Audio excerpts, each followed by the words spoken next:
So you can catch it, match it, stash it in the cabinet. Listen to the chorus while let Ivan scratch it. This is real hip hop, we aiming for a classic. And if we can't approach it, screw it, we'll attack it. Catch it, match it, stash it in the cabinet. Listen to the chorus while let Ivan. This is real hip hop, we aiming for a classic. And if we can't approach it, screw it, we'll attack it.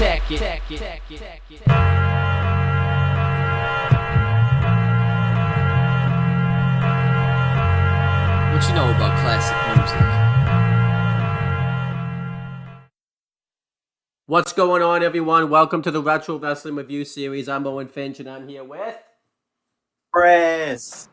And yeah, we're doing a retro today. I don't know when you're going to see this because this is going to be released the go-home week of All In.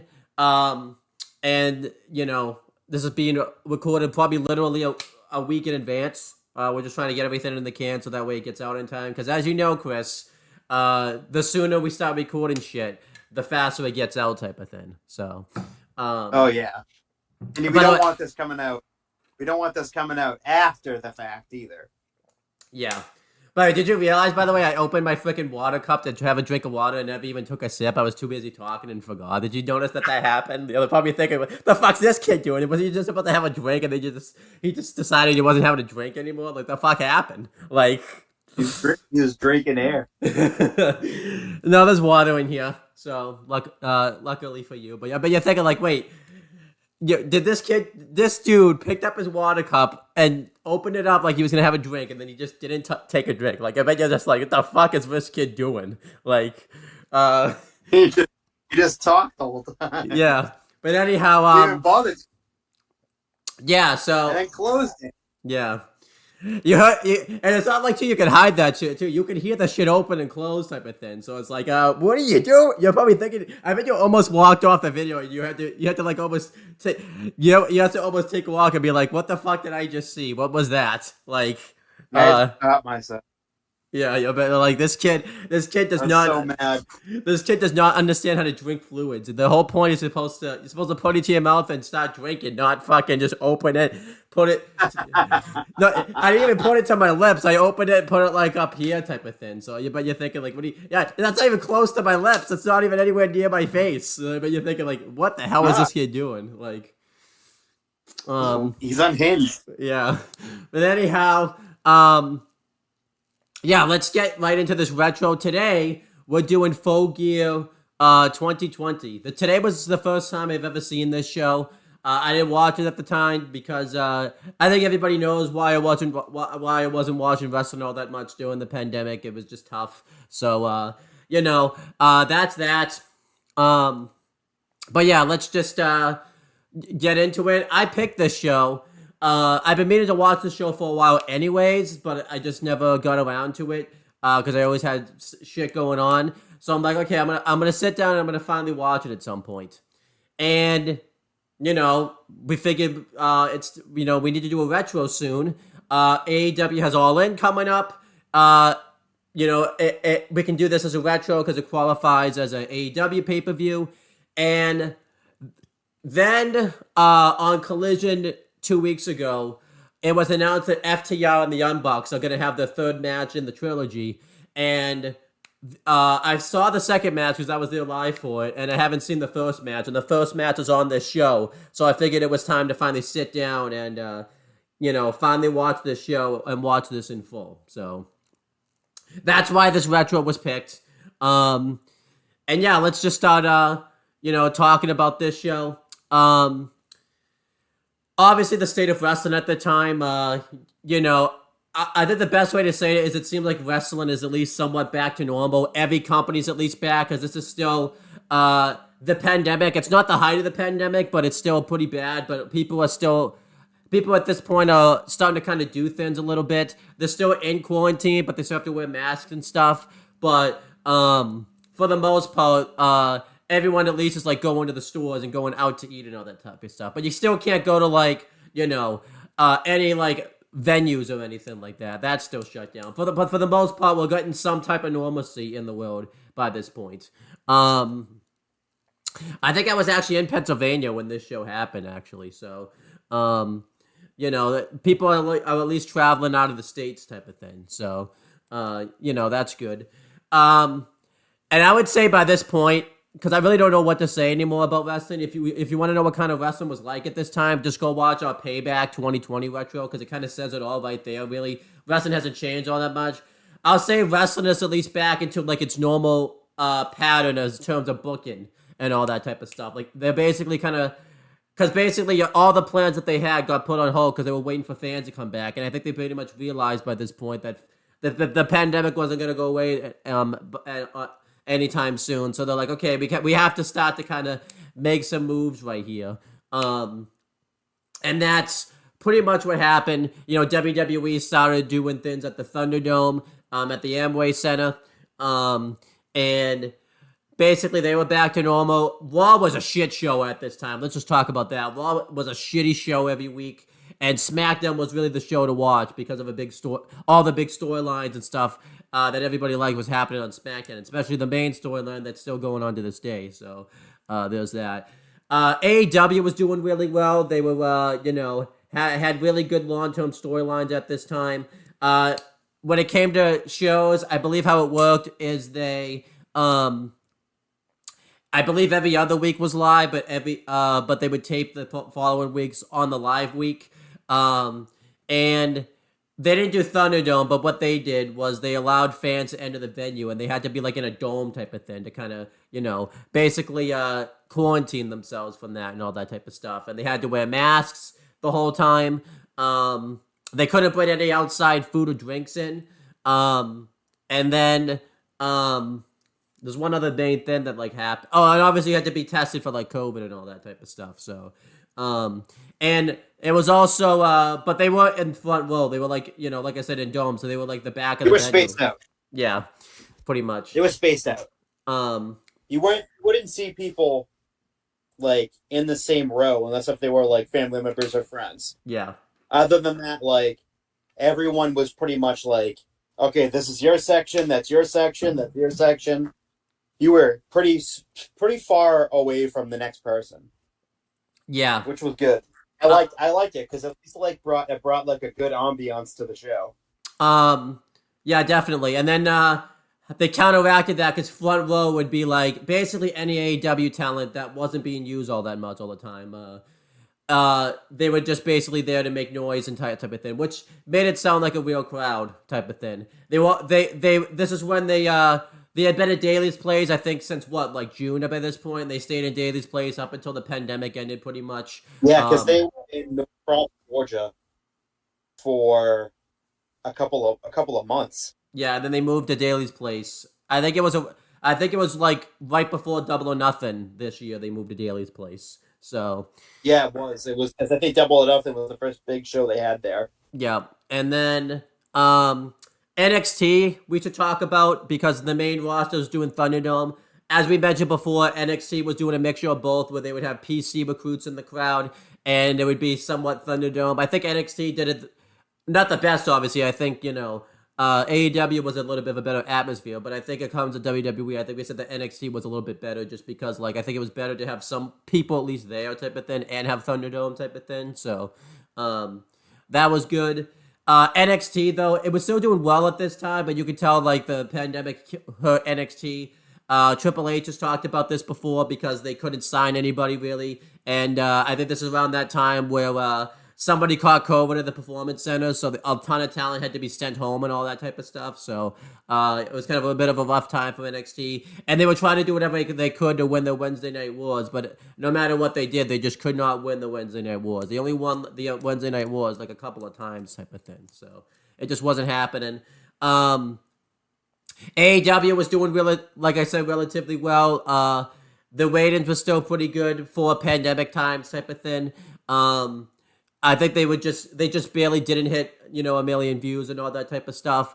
I don't gonna say, well, that's not good, but like back then, it really wasn't all that bad, considering the fact that we were in the pandemic, and also the presidential election at the time was going on at the time, and they were still doing, relatively well in viewership and all that type of stuff. The storylines were really well planned out and everything like that. AEW Dog, I think, this was kind of the point where AEW Dog kind of becomes what it becomes known for. But at the time, it was acceptable because it was giving people that couldn't really wrestle on the indies like a job and all that type of stuff. So that was good. And AEW Dog was still relatively an important show. They did do some storylines on there, so that was good. New Japan Pro Wrestling, had just come back in June, and I think they were doing their. They didn't do the G1, but they did. No, they were doing the G1 at the time. So New Japan was doing relatively well. ROH had just come back in like August, and they were starting to do well. They had to do basically their shows in empty arenas. Impact Wrestling, like I talked about before, really benefited from the pandemic because they were able to sign all the Black Wednesday releases from WWE pretty much because AEW couldn't sign all of them, so they signed, good stuff, and they were producing really good products.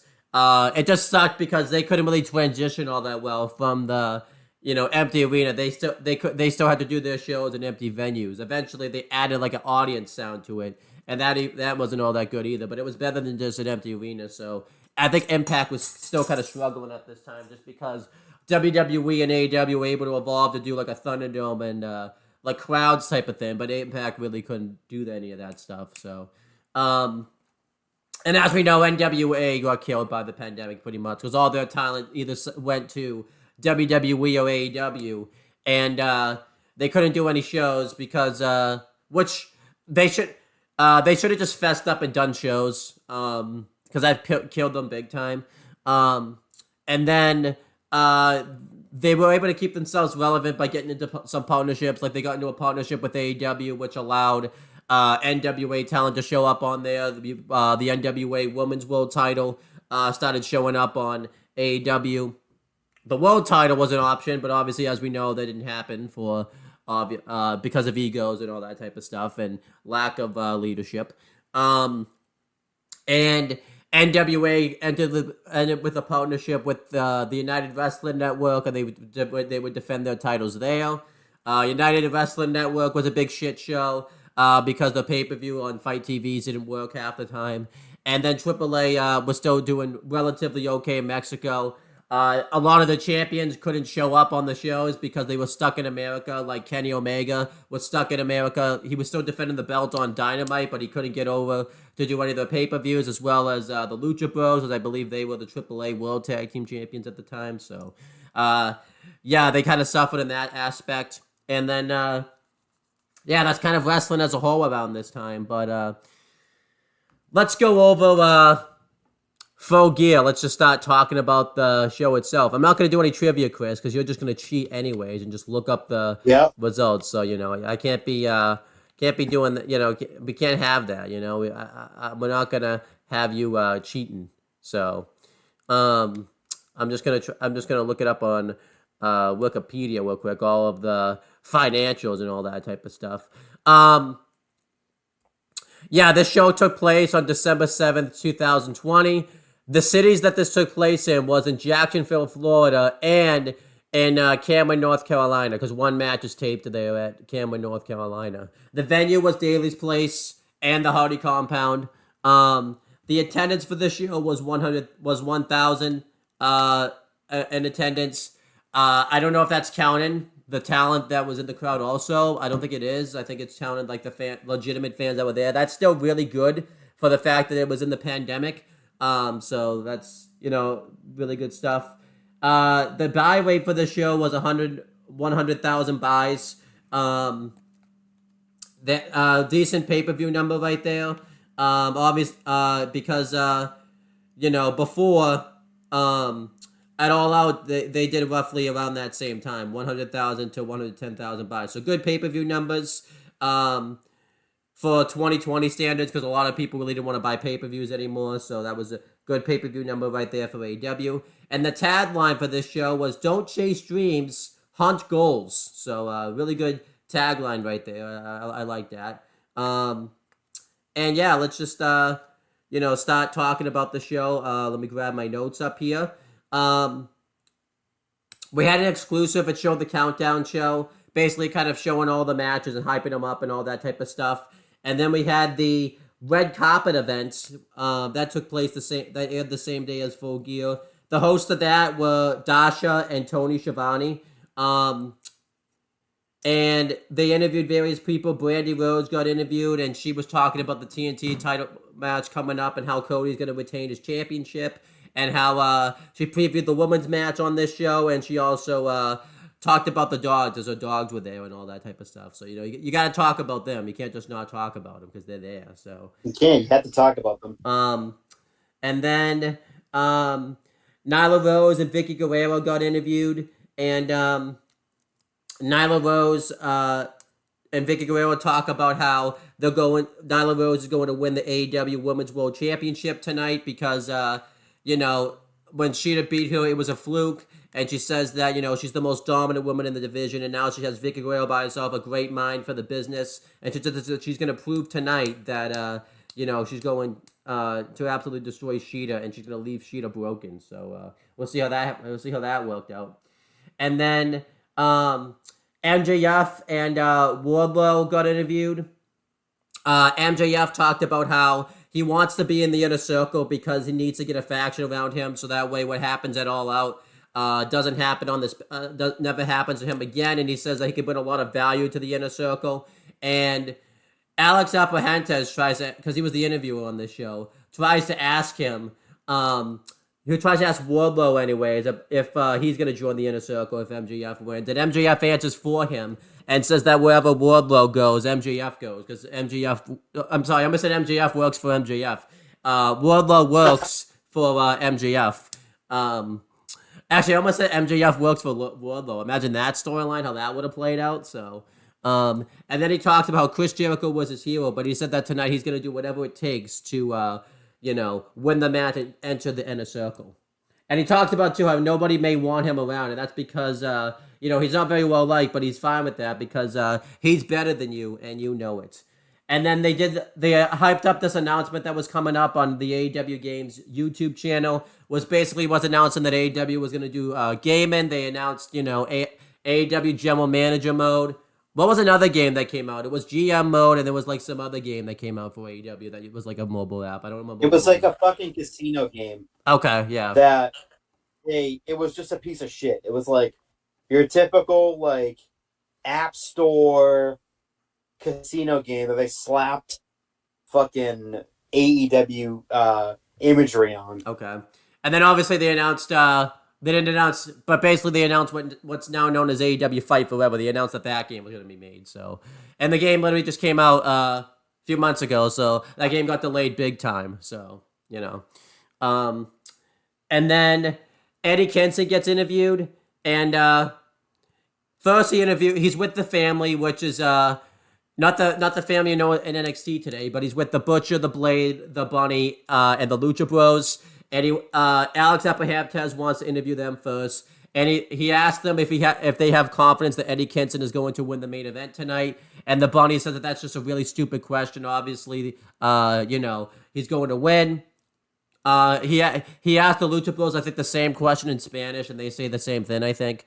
And then Eddie Kingston says that tonight is a must-win for him. He has to prove that tonight is all the sacrifices worth the reward, and everything that he's had to do to get to this spot is worth it. And he mentions that he's not thinking about anybody else after this. He's only focusing on winning the World Championship. This was a really good promo because typically Eddie Kingston's very animated. He's very loud on the mic, but he was very calm here when he talked. So this was really good stuff.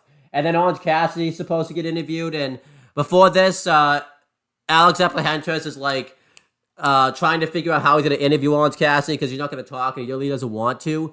And he doesn't realize that they're recording. So he's like, oh, let me just interview Orange Cassidy. I'm looking forward to it.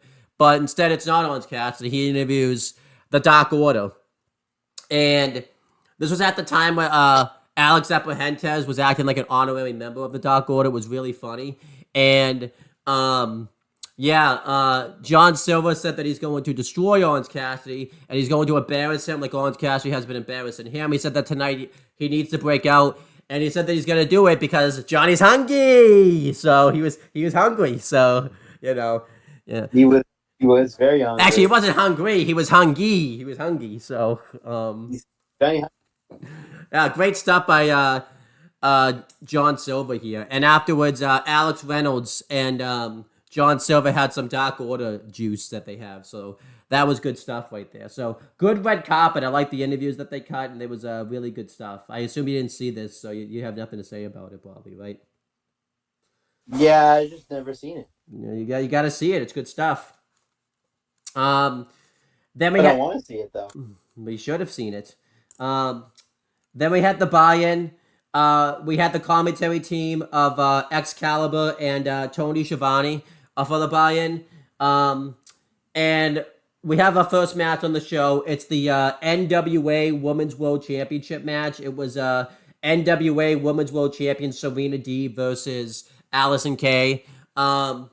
Reason for this match was because Serena Deeb signed a contract there not that long ago, and she beat Thunder Rosa for the belt a month before this at a United Wrestling Network show. The reason they did this IOL, you're probably wondering why would they do this there and not a Dynamite, was because they thought Thunder Rosa was going to go to WWE, so they had to get the belt off her real fast. They really couldn't take the risk that she would show up with that title and all that type of stuff. So they had to get the belt off her like really quickly. So Serena Deeb won the belts, and she basically, because she was signed by AEW, she was able to defend the title. We did find out the way they booked this was Billy Corgan and Tony Khan. This was when the working relationship was in effect with the NWA. Tony Khan would book the matches, but Billy Corgan would have to approve of the matches. I assume Tony Khan booked the match, and Billy Corgan was just like, yeah, sure. Because I don't think you're going to tell Tony Khan no if he's booking his fucking talent. That'd be fucking hilarious. But I don't think that's going to go. I don't think that's going to go very well. The oddest thing about this is this was Allison Kay's rematch when she lost the belt to Thunder Rosa at NWA Hard Times earlier in the year. This was like a legitimate rematch. And I don't know if you remember this, the week that she had this match, she legitimately left the NWA. And it was really funny because she was already a free agent and she was wrestling for the company's belt that she left with. Like, it was like that's only shit you would see like in AEW type of shit. Like that, it was actually kind of cool type of thing. But yeah, we had the match. They both started chain wrestling each other. Allison Kay takes over the match in the beginning portions of it. She hit some really good power moves. She hits a good suplex onto Serena Deeb, her good fall away slam. Eventually, Serena Deeb starts targeting the leg of Allison Kay. She destroys it. She hits a really good dragon leg sweep or corkscrew across the ropes. And she hits a running drop kick. Allison Kay hits a really good running power slam, a really good sit-out power bomb. And she hits a Samoan drop. And eventually, Serena Deeb hits I believe it's the Serenity Driver. And she goes for the pin, but Allison Kay gets her foot on the ropes. And this ends up being the undoing of Allison Kay. She ends up taking out the leg, and then she locks him into the Serenity Lock, and Allison Kay has no choice but to tap out. And Serena Deeb retains the NWA Women's World Championship. This was a good match here. I give it 3 stars. I thought this was a good NWA Women's World title match. I thought it was a good showcase for the NWA type of thing, too, to kind of get that belt showcase. So I thought this was good stuff. What did you think of this overall and everything like that? I thought this match was solid. But it's a three stars. Match was good. Yeah, I mean, Serena Deeb winning made a lot of sense because she would be appearing on like the NWA a lot. Mm-hmm.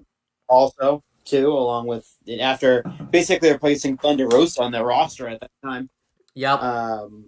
and then she just disappeared. So, because she made a few appearances in the NWA, and then just like I don't think she appeared ever again. I think once she lost the belt, pretty much she I think was off TV. So. Yeah, this was good stuff. Afterwards, Thunder Rosa returns. This was her first appearance since losing the NWA Women's World Championship. And she had a face-off with Serena Deeb, so this was setting up that rematch. I believe they did the rematch on Dynamite, and that's where Britt Baker interferes. It costs her the belt, and they do that feud for a while. So I thought this was a good way to set up that rematch type of thing. So, yeah, this is good stuff. I give it like 3 stars. I gave this match 3 stars also. We should just get this out of the way now. It doesn't affect the star ratings, but it is a bit tough to watch this match in hindsight. It's not as bad with AEW, and I know you hate the AEW fan base, but it is tough to watch an AEW show without that fan base that'll really make noise and all that type of stuff. I know you hate the AEW fan base, but you do have to admit it's a bit tough to watch some of these shows because the AEW fan base is so into the shows now. Like, this show would be so much better if the AEW crowd was there, just because they would have been into everything on this show, and it would have really added to the matches. So, anything you want to say about that? Or were you happy there was no AEW crowd there? You're happy they're home? That was the best type of crowd. There you go. They were the best. I'm not hearing much sincerity with that comment right there, by the way. So, It was the best back then. Yeah, but going through career retrospectives, we've done Serena Deeb before, so we don't need to do Serena Deeb again. As for Allison Kay, she basically wrestled the Indies for a bit. She eventually re-signed with the NWA and became one half of the first reintroduced NWA Women's Tag Team Champions. Really didn't do much with the belts. They just kind of defended them every once in a while. Eventually, they lost the belts randomly at the next pay-per-view after very rare, normally having much storylines. And then they continued to do their thing as a tag team. I think they're still with the NWA, Allison Kay. She's done some other things, though. She's shown up on Ring of Honor and AEW a few times, and then she showed up on Impact Wrestling and challenged for the Knockouts tag titles. So Allison Kay's done decently well for herself, but she doesn't she hasn't made like a big splash really since this pay-per-view. I think a lot of people were thinking she was going to sign with AEW after this match, but it just did not happen for some reason. And as for the partnership that happened, the AEW and NWA partnership would pretty much continue. I would say it lasted up until after NWA 73. And then it just randomly ended for no reason. Well, I think we know the reason. I think Billy Corgan's an idiot. That's why he didn't continue. That was like the worst thing I think Billy Corgan could have done. Honestly, as bad as NWA got a hit from the pandemic, I think them also ending their partnership with AEW was the worst thing that could have happened for them, because if you watch some of the NWA's pay-per-views around this time, I know you hate Tony Khan. Tony Khan was really helping out NWA, letting their talent out to do their fucking shows, and like he just decides to end the partnership for no reason. And like now that partnership's over, like the fucking roster pretty much that they get for their shows fucking sucks now. Like AEW was really helping out NWA a lot. So yeah. Anything else you want to say about the NWA AEW partnership and how that kind of fizzled out and all that type of stuff? Yeah, it just one day it just wasn't a thing. Yeah. It was. I think it was around the Empower pay-per-view that it dissolved. Yeah, pretty much because right after that. Yeah. And like it's so weird too, because if you remember, Tony Khan was the one that had to pay their talent to do that. Like Billy Corgan didn't even pay them. It was Tony Khan that had to pay their talent to do that appearance. It was really weird. And that's what dissolved it too. Yeah. So I know you hate Tony Khan, but it is not Tony Khan's fault at all that this partnership went to shit. He did everything he could for that company, and you can't blame him. Like if you don't pay talent, like to do stuff, like you can understand why Tony Khan even wanted to decide to back out of that partnership type of thing too. Like, but anyhow, makes sense. Yeah, but anyhow, then we had the actual show itself. We had the commentary team of Excalibur, Jim Ross, and Tony Schiavone. Jim Ross made his entrance during the buy-in. Because I think it's in his contract. I think Jim Ross is just not going to do buy-ins. He hasn't done one buy-in, I think, since AEW. He doesn't do buy-ins, and every single time he has to get an entrance. Yeah, on every AEW, not even every time he's there, I think he gets an entrance. So every single fucking time he's there, he gets an entrance. Yeah. He came out on Saturday. I was like, oh, here it is. Yep. Here's the entrance for his one match that he does. Yep. Going through other personnel that were on this show, Alex Epahentes and Darcy Gonzalez were the Spanish commentary team, as well as Willie Urbana. The German commentary teams were Gunther, and this doesn't count because it's a different person. Someone said it. No, it doesn't. It's actually it's no T, no H. It's Gunther. So it doesn't count. Gunther Zapt and Mike Ritter. The French commentary teams were Alan Mastrelli. I don't know how to say it. Mastrello. I don't even know how to say that. And Norbert Foulon. So there you go. I don't know if the Spanish and the German and the French commentators were good because I never heard them before. So, and the ring announcer was Justin Roberts. He did really good on this show. And the referees were Aubrey Edwards, Bryce Remberg, Frank Gastineau, and Mike Chioda, Mike Posey, Paul Turner, and Rick Knox. Obviously, the referees that were good on this show were, Aubrey Edwards, Rick Knox, Paul Turner, and Mike Posey. And obviously Mike Chioda, he was a veteran. I think this was when Mike Chioda was doing like part-time work with AEW, and then it kind of fizzled out afterwards. He only did like one more show after this. Yeah, I think he only refs one match for this show. I think. But as for like going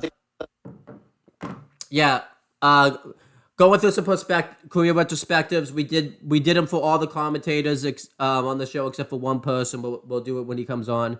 Alex Epahentes is pretty much in the same role that he was in. He just does the Spanish commentary work, and then eventually he would become the manager for essentially all the Spanish talent that they get for the show. Just because that way he can translate for them, which I think makes a lot of sense. Dasha Gonzalez is in the same spot. She is a backstage interviewer. She's also the ring announcer for ROH and Collision now, so that's cool. I have no clue what's going on with any of the, German and French announced team. There's not even a Wikipedia thing for them. I think they're still there. I'm not sure. Justin Roberts, we've done a career retrospective on him before. We've done a career retrospective on Aubrey Edwards. Bryce Remberg is still there. I don't think Frank Gastineau is still there. I haven't heard that referee name in a while, so I don't know what's going on with him. I think he is. Okay. They've gotten rid of any of their referees, so. Mike, yeah, everybody is still there for the most part. So, there you go. Going through the show now, we have the intro. The intro was really well done, where they talk about whether or not they're going to take chances and all that type of stuff. It was a really good intro. And we had the first match on the show. It was an AEW World Championship Eliminator Tournament Finals match. It was Kenny Omega versus Hangman Adam Page. During this match, Don Callis was on commentary for it, and this was big news at the time because Don Callis was actually shedding videos in anyways for AEW for like stuff about Kenny Omega and when Jericho did his 30-year celebration, but I don't think anyone thought anything was going to come of it. It was just kind of a thing that happened just because he knew both of them. But the fact that he came and did commentary, because at the time he was the executive vice president, he was one of the EVPs of Impact Wrestling.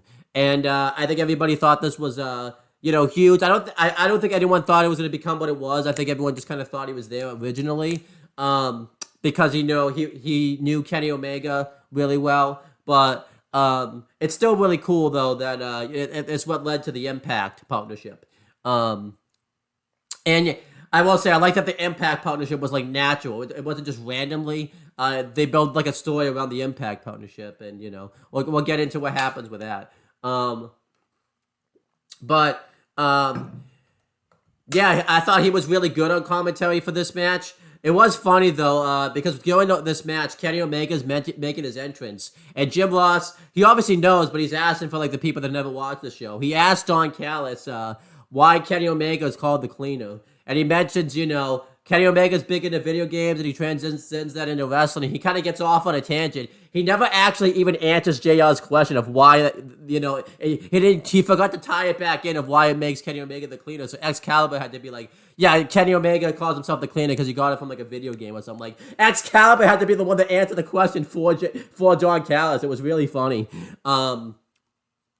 Which, Good boy. yeah, I always love that about Excalibur. When like something doesn't click, I like that he always calls it out too. Like, and he'll do it in a way where he doesn't make the person feel bad. Like, sometimes when like Taz says something on commentary that doesn't make any sense, he'll just laugh his ass off. Sometimes, like, it's really funny. Yeah. I would say at the time too, Excalibur was probably the best commentator going at the time, just because he was if you think about it, because he was doing play-by-play, and he was just awesome. I don't think he won the award yet. I think this would be the first year he won the award for commentator of the year, I believe, right? On the Wrestling Observer. I don't even like those awards, so yeah. I believe so. But. Yeah, going to the history of this match, obviously both these men were in the Elite together. They were, they knew each other for years. They were in Bullet Club together. But then they finally started to do stuff because they obviously always knew each other, but I don't think they really did it. I know they did a few matches in Japan, but this is like the first time they really like did a program together, like on screen and all that type of stuff. Because Heyman Adam Page really wasn't that big of a deal. Well, he wasn't main event level, I would say, like outside of AEW. He was kind of like upper mid card back then. Yeah, they both signed with AEW. I believe Heyman Adam Page signed first, and then it was Kenny Omega. And originally the Elite signed with AEW. They were thinking they were gonna, everybody was thinking they were immediately gonna build the company around them. But that doesn't happen in the beginning. It takes a little bit for that to happen, and Heyman Adam Page thought he was going to become the first ever AEW World Champion. It did not happen. And then Kenny Omega was thinking that he was going to be a big star right away. That didn't happen. And because Adam Page didn't become the world champion right away, he went on basically a downward spiral. He became a huge alcoholic in kayfabe. Basically he went into a depressive state pretty much. But during this, he formed a tag team with Kenny Omega. Whoever would have thought this would have worked too. Like, they became they're probably personally like my favorite AEW tag team champions that have ever happened. The way that they get together as a tag team is really natural. And it's kind of like the way they make the thrown together tag team work, because they reference that it's a thrown together tag team type of thing, and it just kind of ended up clicking. They won the tag titles, and they went on months long reign as the tag team champions. Had great storylines, but their lives started crumbling pretty much. Everyone was kind of manipulating Heyman Adam Page. He got thrown out of the Elite, if you remember, around this time also. They lost the belts, and Kenny Omega just finally had enough. He was kind of finally sick of just happy to be there and have matches. He wanted to break away and be the single star that everyone knew that he could be in AEW. And at the same time, Adam Page wanted to still try to make the tag team work. He still wanted to work things out with Kenny Omega, because Kenny Omega was Adam Page's last real friend in the business, pretty much. Everyone kind of casted him off aside and all that type of stuff. Eventually they started doing the AEW World Title Eliminator Tournament. This was the first time they ever did this tournament, and I think it's been really successful, obviously, because they still do this tournament to this day. I say that once, but they won't even fucking do it this year. They're just gonna be like, fuck it. Now that he said something, we're not doing it this year. Huh? They haven't had one yet this year. Well, that's because it's usually Full Gear time they do it, so that's why. But I'm just saying, I say this now.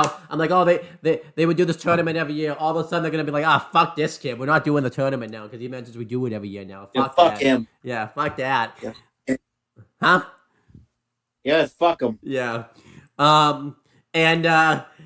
Yeah, they both were in the tournament and they were on opposite sides of the bracket, so like there was a potential chance they could have faced off in the finals. And Kenny Omega was keep mentioning to Adam Page that he wasn't a singles guy. He's just a tag team wrestling a good solid hand. And he's the one that's a singles guy. And during this tournament, Kenny Omega slowly starts to turn heel in the tournament. And he had a really easy path to in the AEW World Title Eliminator Tournament. He squashed Sonny Kiss no problem, which ended up being Sonny Kiss's last match on TV for what, like 3 years, I think. Yeah. So that's how bad Kenny Omega squashed Sonny Kiss. He was so she was so embarrassed that he just didn't show up for a while. He decided I'm you know what, I'm gonna go in dark for a little bit and see what happens. Kenny Omega then put on a banner with Ray Phoenix in the tournament, and Heyman Adam Page, meanwhile, had these hard matches in the tournament. He had to face Colt Cabana and he had to face Wardlow in the tournament and prove that he was going to be that single star. And yeah, just a really good storyline here. And yeah, Kenny Omega was taking this match seriously, but meanwhile, Heyman Adam Page just wasn't focused on this match. He was kind of, he was still on a downward spiral, and he was still very much, on the alcohol kick at the time. He was still in his alcoholic phase, and he just couldn't bring himself to get prepared for this match. So then we had the match itself. Kenny Omega has a special entrance. This is he got this entrance right when he went heel, where he would have basically girls come out and just dance around with brooms type of thing, and he would just have his big entrance. And this is when Justin Roberts started doing like his big long introduction about Kenny Omega type of thing. Like, even though Kenny Omega fully wasn't a heel, yeah, you could definitely tell that he was definitely going in that direction of being a heel. Like, you knew, I would say at this point, he's probably a tweener at this point. He's not fully a heel yet, but I would say after this show, he pretty much fully dives into the heel world type of thing. But he's still kind of a tweener at this point. But he's definitely more in the heel direction by this point. For sure. And yeah. Go ahead. He's definitely a heel at this point, like, or on the verge of turning heel. Yeah, I think he's like a step, but this is like the last step before he goes heel type of thing. So yeah, and yeah, this was the long-awaited match. It's the first time they faced off on AEW TV, type of thing. So they walk up. Kenny Omega gets the best of Heyman Adam Page in the beginning. Because obviously Heyman Adam Page is having, anxiety issues and just, social issues and all that type of stuff. Eventually Heyman Adam Page starts to, work over Kenny Omega, hits a really good clothesline onto him, hits a really good suplex onto him, and they have this back and forth match. They fight to the outside. Heyman Adam Page throws Kenny Omega into the guardrail twice. And the third time isn't the charm, because Kenny Omega catches himself on the guardrail and hits a moonsault off of the guardrail onto Adam Page. And Kenny Omega destroys Adam Page. He hits a really good sleeper suplex onto him. He hits a good, fisherman suplex, but Adam Page kicks out of it. Adam Page mounts a little bit of a comeback. He hits a really good neck breaker followed by a DDT, but Kenny Omega kicks out of that. On the outside, Kenny Omega goes for the V-trigger, but Adam Page counters it into a Boston Crab. This was inside the ring. And then on the outside, Heyman Adam Page hits a pump-up powerbomb onto the outside, because the way they had the ramp set up at Daly's Place, it goes right to the ring type of thing, which was really good. And then it was the two tunnels and the ramp down. I will say, by the way, the set for the show is pretty okay. I'm not going to knock the set too much, because they had to make do with what they had. Obviously, I think if they were in Daly's Place, I think they would have made this set. Basically, it was just kind of the typical Dynamite set, except they had the full gear logos. What do you think of the set? Because I'm not going to be too critical of the set, because they really couldn't do much with the set. It was okay. It was the typical Dynamite set with the two tunnels and the ramp going down. Yeah. I missed this Dynamite set. They couldn't really do much of anything else. Yeah, I missed this Dynamite set, by the way, with the two tunnels. I really mad they got rid of it, because now they don't. That was the thing that helped them stand out from like WWE and all that type of stuff. And I really don't think they should have gotten rid of it. I get they look big league now and all that type of stuff, but I really don't. That was the thing that really helped them stand out. Do you think they should have kept the 2 tunnel set? Do you like the set that they have now a lot better? I kind of miss the 2 tunnel setup because it would tease a lot of things. Yeah. Like if someone was heel, they go down the heel tunnel, Yep. and then the next week they go the face tunnel and go with the face tunnel. Yeah. Or they would look at either tunnel and then decide which one they would want to go down if they were like turning face or turning heel. And then they would look at it and then they would just go down that other tunnel. Then they go down the heel tunnel, the face tunnel, or whatever, the tunnel that they came out of. Yeah, it was good. I kind of like that dynamic that they would do. But yeah, I do I liked the 2 different sets for faces, or the 2 different entrance and exits for faces and heels. Yeah. I like that a lot. But continue with my breakdown. So yeah, Kenny Omega hits the pop-up powerbomb on the ramp, ramp, and then he hits one. Sorry, not Kenny Omega, Hangman Page, and then he hits one in the win, and Kenny Omega just barely kicks out of it.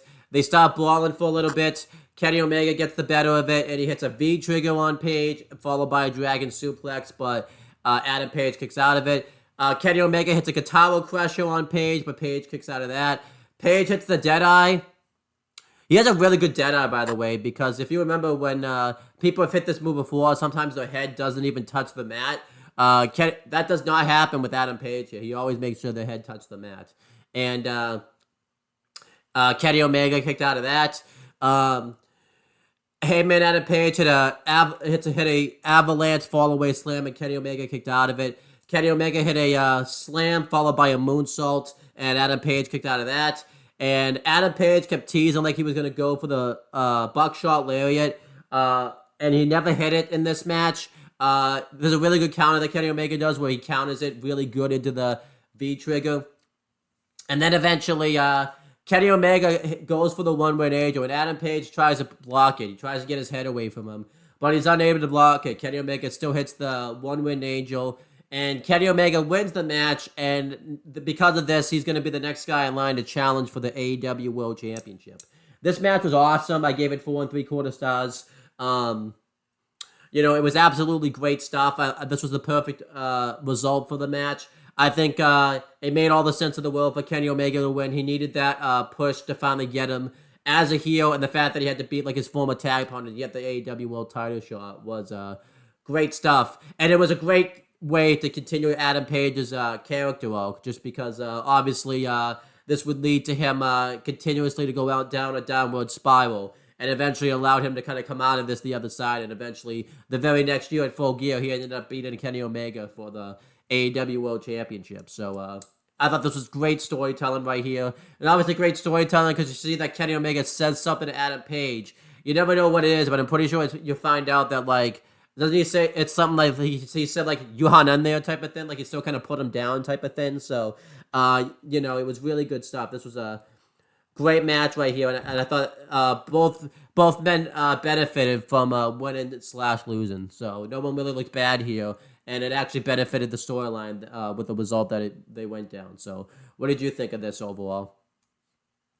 I think this is a great match. I give it 4.5 stars. It's great. It's one of those classic AEW matches, and it was just an awesome match. Yeah, definitely. And again, too, I like that there's only one finisher and somebody wins. Like nowadays, on AEW, like there's so many finishes and stuff like that. Like Paige never does the buckshot, and Kenny Omega does the one-win angel once, and then that's the end of the match right there. So I like that they didn't get too fancy here because they realized like the tag match was going to be the match where there was going to be a bunch of finisher kickouts and stuff. So I like the fact that they did one finisher and then somebody won. Do you wish there was more finishers? Did you like the fact they just did one finisher and somebody won type of thing? I'm a big one finisher and done kind of guy. There you go. That way. Also, too, we should talk about this AEW pay-per-view, too. The thing I like about this show is the card's not overloaded, by the way. Back then, I think there's only, like 5 matches on this show. Just matches, I'm saying. And it doesn't go overbearingly long. Like, do you remember nowadays they fucking load the show like crazy with just matches and all that? Oh, it's like, yeah, match was this show was like one of the shortest shows Yeah. in AEW history, Yeah. and it really just it flowed better Yeah. than shows that take fucking 12 hours and have 4,000 matches on them. Yeah. Yeah, I thought I liked that. Obviously, it's fine if you want to do it for a big show, like All In, for example. Like that's okay to be loaded, just because like that's a big venue type of thing. So you obviously want to load that show as much as possible. But the problem is nowadays is AEW likes to load their shows with just so many matches, like because they have so many championships now, they have to get them all on the show somehow. Or they think they have to get them all on the show somehow. They want they want everyone to get a pay-per-view payday and all that type of stuff. So there was 8 matches, including the pre-show. Yeah, I think that's a good number. Nowadays, I think there's like, including buy-in, huh? Yeah, I think there's 14. Yeah, so. But anyhow, continuing. Next, we had Orange Cassidy versus John Silver, number 4 of the Dark Order. This feud was awesome. John Silver really broke out at this time. On Being the Elite, he was just doing a lot of these funny segments where, like, him and Reynolds would try to get people to join the Dark Order. He was calling himself Johnny Hungy. Wasn't when Mr. Brody Lee when like, you know, reprimand someone, wasn't John Silver always the one on Being the Elite that got like fucking whipped pretty much? Wasn't it always John Silver? I'm pretty sure it was. And this was right after too, by the way. He goes on a shot of brandy, and he has like the best. That's like his breakout performance right there. Where like he has a really he had like a really funny segment with Brandy and all that type of stuff, and he was really good in the ring at this time. But like he was finally connecting as like a character at the time, type of thing. And Orange Cassidy had just come out of his feud with Chris Jericho. I'll admit, the one thing, they didn't really follow up with Orange Cassidy all that well, I think, after the feud with Jericho. It didn't really seem like they knew what to do with him kind of after it ended. Like, I honestly, I would say he was in limbo up until, like, probably he became the international champion, like, now type of thing. Like, I think he was in limbo for a while, I think. So, he was so good, obviously, at this time, but it seemed like that after the Jericho feud kind of fills it out. It seemed like they didn't really know what to do with them. But they put these two together here, which I thought made a lot of sense. They attacked each other. John Silver cost Orange Cassidy the TNT Championship on a couple of occasions, and they had a match here. And yeah, this was pretty good stuff. Orange Cassidy goes to put his hands in his pockets. And John Silver tells him not to do that, but he doesn't listen. He just does it anyways. And John Silver's not happy about this. And he attacks Orange Cassidy. But Orange Cassidy, is dodging him. And he's able to get out of his a lot of his offense because he's got his hands in his pockets. And eventually, Orange Cassidy is using his quickness to avoid, John Silver. Eventually, Orange Cassidy does the Orange Cassidy kicks, and John Silver just knows on him. He's like, these don't even hurt. He's just getting frustrated. He goes to punch him again. He does like a flip, and Orange Cassidy does a drop kick, sending John Silver out of the ring. After this, they kind of fill each other out. Eventually, John Silver was able to take him down with a vicious suplex. While Orange Cassidy still has his hands in his pockets, and John Silver rips off. He takes his hands out of his pocket and he rips the pockets off of Orange Cassidy's pants, so he can't stick his hand in his pockets anymore. And then he starts beating up Orange Cassidy. He dominates him. He hits a really good kick to the head. A really good, suicide dive to the outside. He throws him in. Not the barricade, but there was like this like platform that was up where like it said Full Gear on it, so it wasn't the barricade. I don't even know what you call that, but eventually Orange Cassidy mounts a It was something. Yeah. Eventually Orange Cassidy mounts a comeback. He hits a crossbody. There wasn't a lot of effort behind that crossbody. He didn't really care because it was Orange Cassidy at the time. He didn't care about anything. he hits the Stun Dog Millionaire. People gotta learn their lessons. You can't fucking suplex Owens Cassidy. He'll fucking counter that shit into the Stun Dog Millionaire, but they're never gonna fucking learn, I don't think. And Because it's stupid. yeah, and then Owens Cassidy does a tilt-a-whirl DDT. Eventually, John Silver hits the Helicoaster, I believe it's called. Is that like torture racks, where he spins him around and drops him? And then he doesn't get the win. And then eventually, Orange Cassidy hits the Superman punch, followed by the beach break for the win. And Orange Cassidy gets the win.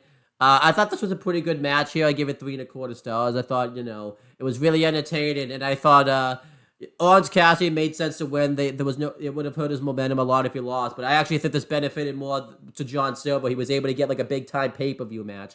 Let's talk about this too. This match originally was supposed to be on the buy-in, and it got moved to the main card like a few days before the show type of thing. So that was really impressive right there. I think if this match had been on the buy-in, actually, it would have hurt John Silver losing. But the fact that it was on the main pay-per-view card, he got like big exposure, really helped John Silver right here. So overall, what did you think of this match and everything like that? I thought it was good. It's got its comedy moments in it. The pockets, the kicks, everything. But yeah. It's a 3 stars. It's pretty good. Pretty good. Going through career retrospectives, we've done Kenny Omega and Heyman Adam Page before, so we don't have to do them again. As for Don Callis, shortly after this, he would be a mainstay on AEW. He would become the manager of Kenny Omega, then eventually the Elite. He would be on both shows, be on both promotions at once, Impact and AEW. And then eventually he left Impact and joined AEW. I don't think he's an EVP. What does he do for AEW now? He's what's like his job title? I forget what it is, but he definitely has a job title there. Yeah, but he managed Kenny Omega and the Elite for a while, and then when Kenny Omega lost the belt, backstage consultant. Okay. So there you go. He's a backstage consultant, so he's not. I guess he's not a good one because All Out wouldn't have happened if I'm just saying. But anyhow, once Kenny Omega lost the AEW World Championship, he basically just did start appearing on screen, and then when Kenny Omega came back, they started the storyline where he turned on Kenny Omega, and now he manages Konosuke Takeshita. And at the time of recording this, because we're recording this before this episode of Dynamite's happened, potentially Chris Jericho. Obviously now he gets really good heel heat. It's just really good stuff. And then as for John Silver pretty much became a mainstay for AEW. Him and Alex Reynolds were like one of the top tag teams for a bit in AEW. They eventually had to turn the Dark Order face because their leader died in real life, and they really couldn't keep them heels. And I would say Dark Order did good in the beginning, and then they kind of fell out when after kind of Page won the belt. They didn't really do much afterwards. They kind of just basically became punch it bags anytime Page got into a feud, and then they competed for the trios belts a few times. They eventually just Dark Order just fills it out type of thing. John Silver really doesn't do much now, which kind of is a shame. I think they could be doing a lot more with him. They're mainly on Ring of Honor type of thing, and because I don't have Honor Club, I essentially never see them. So that's sad. Very sad. It is a sad day. Yeah. And then we had the next match. It was and by the way, big thing gets set up because I'm going to reference being the Elite when they were do because they do some backstage stuff. They show Heyman Adam Page walking out depressed, and John Silver's upset. The rest of Dark Order are backstage trying to cheer him up, and then they say "fuck Heyman," and then Heyman walked into the bar and he went "fuck Heyman," and it was a comedy bit, but it sets up Heyman's association with them. It wasn't meant to, but it ended up working out that way because Brody Lee passed. So, yeah. They need a friend. Yeah. Then we had the next match. It was a TNT Championship match. It was Cody Rhodes with the Nightmare Family ringside defending against Darby Allin. The Nightmare Family that comes out with them is Lee Johnson, the Gun Club, Brandy Rhodes, Dustin Rhodes, QT Marshall, and Arn Anderson. But the only one that stays ringside is Arn Anderson. Yeah, this is weird. This happened with Cody a lot, no matter what. Like, a bunch of people always came out with them, pretty much. It was always really funny. You notice how that doesn't happen anymore, by the way? He just comes out by himself now, and yeah, it's awesome that he comes out by himself. Big boy. This was Cody Rhodes' first match since leaving WWE as Cody Rhodes. That week, he got to use the last name again, which is funny because I think he only utilizes that for what, like a little over a year. Then he's just back in the WWE anyways with as Cody Rhodes anyways. So it's really funny how that happened. Yeah, going through the reasons of this match. Obviously, they had a feud on and off going on between Darby Allin and Cody Rhodes.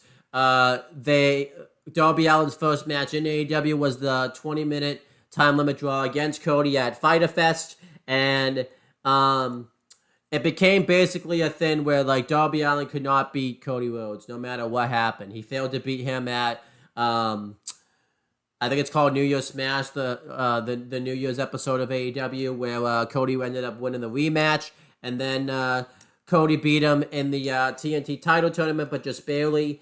And Cody talked about how he thinks that Darby Allin, really could be the face of the promotion type of thing. He really could be the face of the TNT title if there was anybody else but him holding the TNT title. And Cody was kind of, playing the little bit of the smarmy EVP where he was talking about how Darby Allin's not a rookie anymore. This is crunch time for him, and that if he doesn't win here, then he's going to fade away into obscurity. Darby Allin talked about how Cody was the representation of what everybody wanted the TNT title to represent type of thing.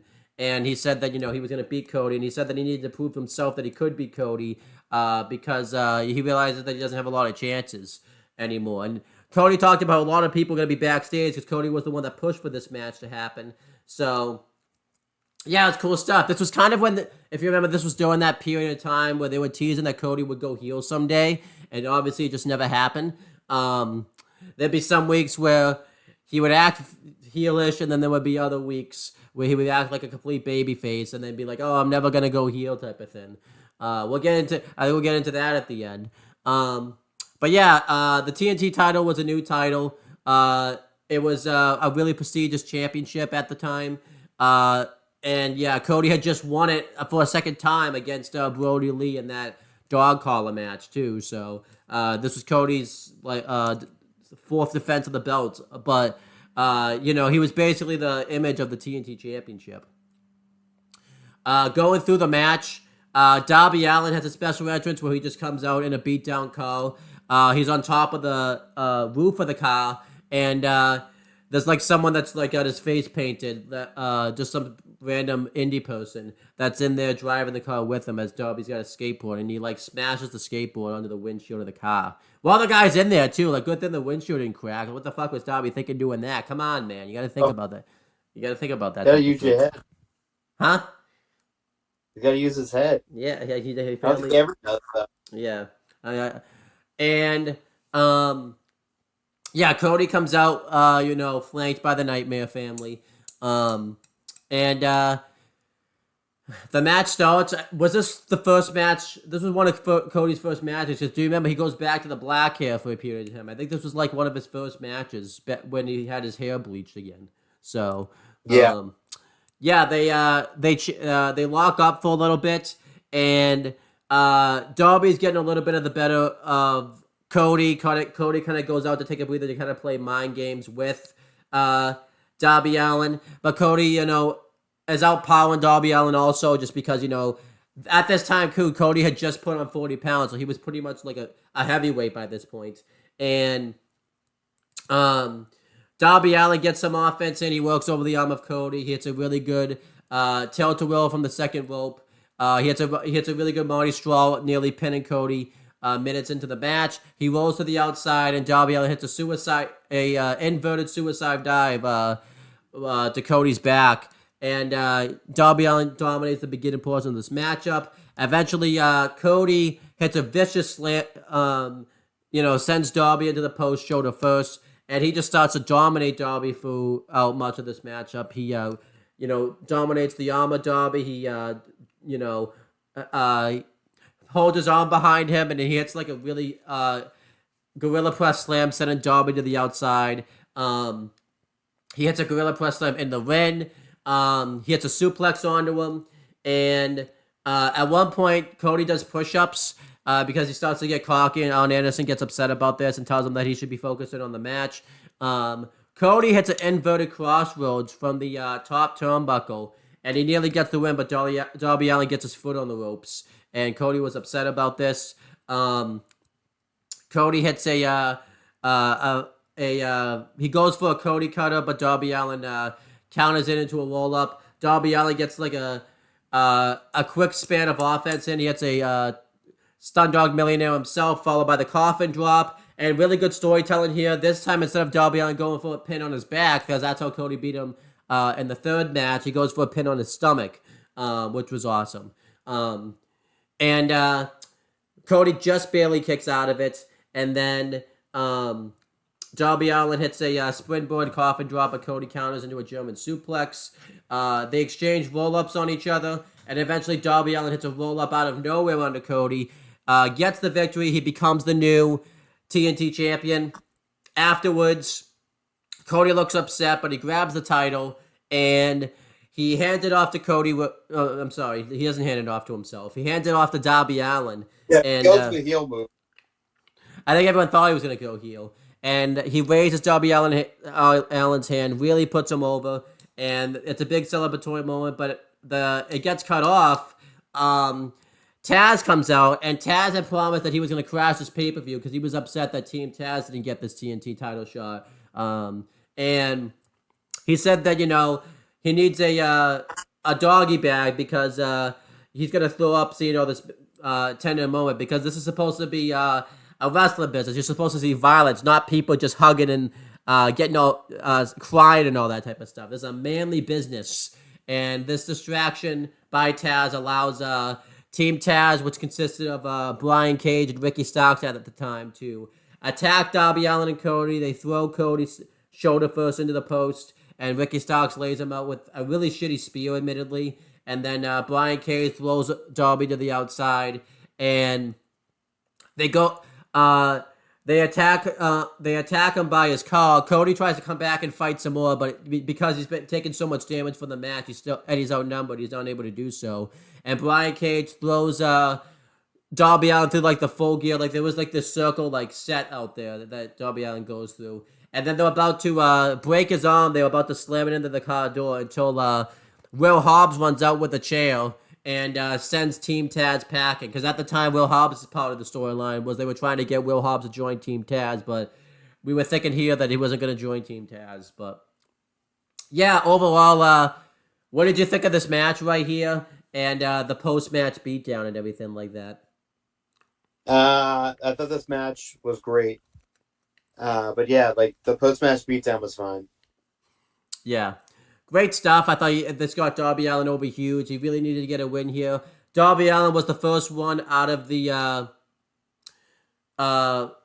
what do they call it? Not the Pinnacle, but what do they call what do they call that class that MJF and Darby Allin are in?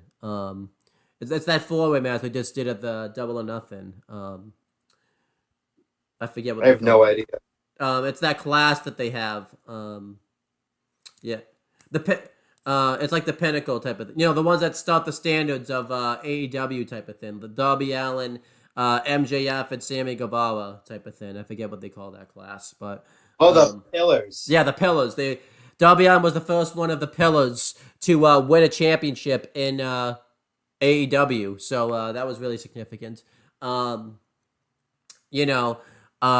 believe he's the first AEW homegrown talent to really win a championship. I guess Riho was the first one, but it really didn't really go that well. He's the first male, I would say, AEW talent homegrown to win a championship, and it was really great stuff.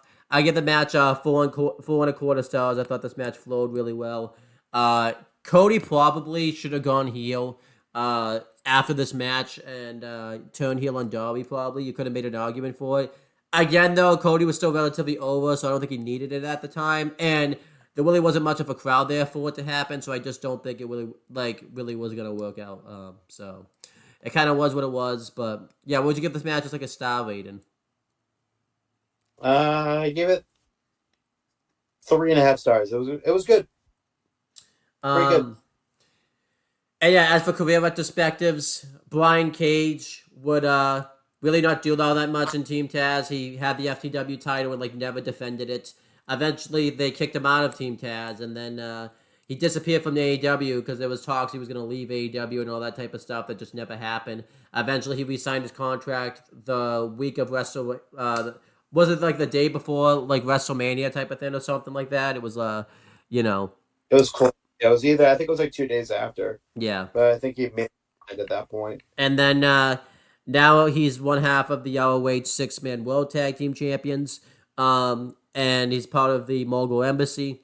As for Ricky Starks eventually would go on to, follow the same career path as Brian Cage. Eventually, he beat him for the FTW Championship. He held that title for a while, did his thing with Team Taz, and then he finally lost it. Turned babyface. His babyface run flopped big time, and now he's back as a heel again, and he's back to where he needs to be. Will Hobbs eventually would go on to join Team Taz. Not long after this, I think a couple weeks after this, and then he did his thing with Team Taz until he turned on Ricky Starks. And he's held the TNT title once. He was a part of QTV at one point. Well, I guess he still is part of QTV. And he lost the TNT title not long after that. And then now he's on the verge of having a big match at All Out this year. And it looks like he might be going babyface soon, which is good. So that's good stuff. And then we've done Cody before. You've never got to talk about anything you want to say about Cody with his time in AEW because you never really get to talk about it and all that type of stuff. His entire time in AEW was marred by inconsistent booking on his part. Mm-hmm. He felt the need to book himself in stupid shit, like the first few months of the company's existence on television. Have himself lose a match that would bar him from ever competing for the World Heavyweight Championship. It was not smart to do that. Yeah. So he immediately put himself into the mid-card. We're exactly where he was in WWE when he left, and he didn't ascend to the top of the mountain, so to speak, because he didn't allow himself to. It was just a really weird time. Yeah. For him in AEW. Crowd turned against him, very fast, very very fast. They called him mid-card Cody. They're just booing him out of the building. And now he's back in WWE.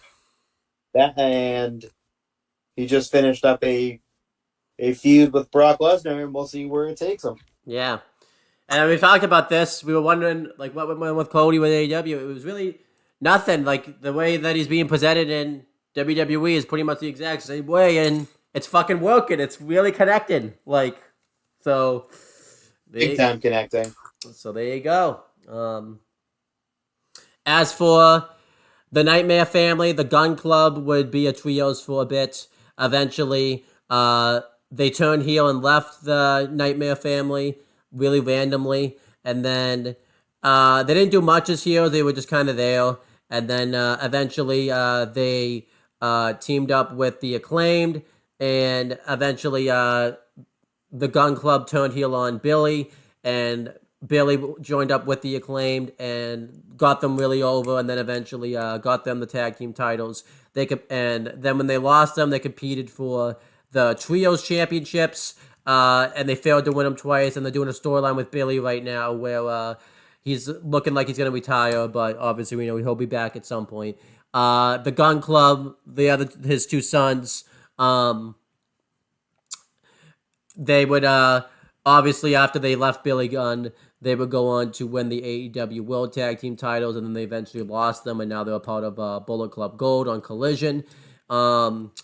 Lee Johnson really hasn't done all that much. He eventually got his first win on Dynamite, then really nothing came of it. Eventually he went heel randomly for no reason and joined up with the Factory, and then he just hasn't shown up recently. I don't know what the hell happened to him. So he's just lost in limbo at the moment. I think he's gonna be leaving WWE pretty soon once his contract is up and joining Cody in WWE.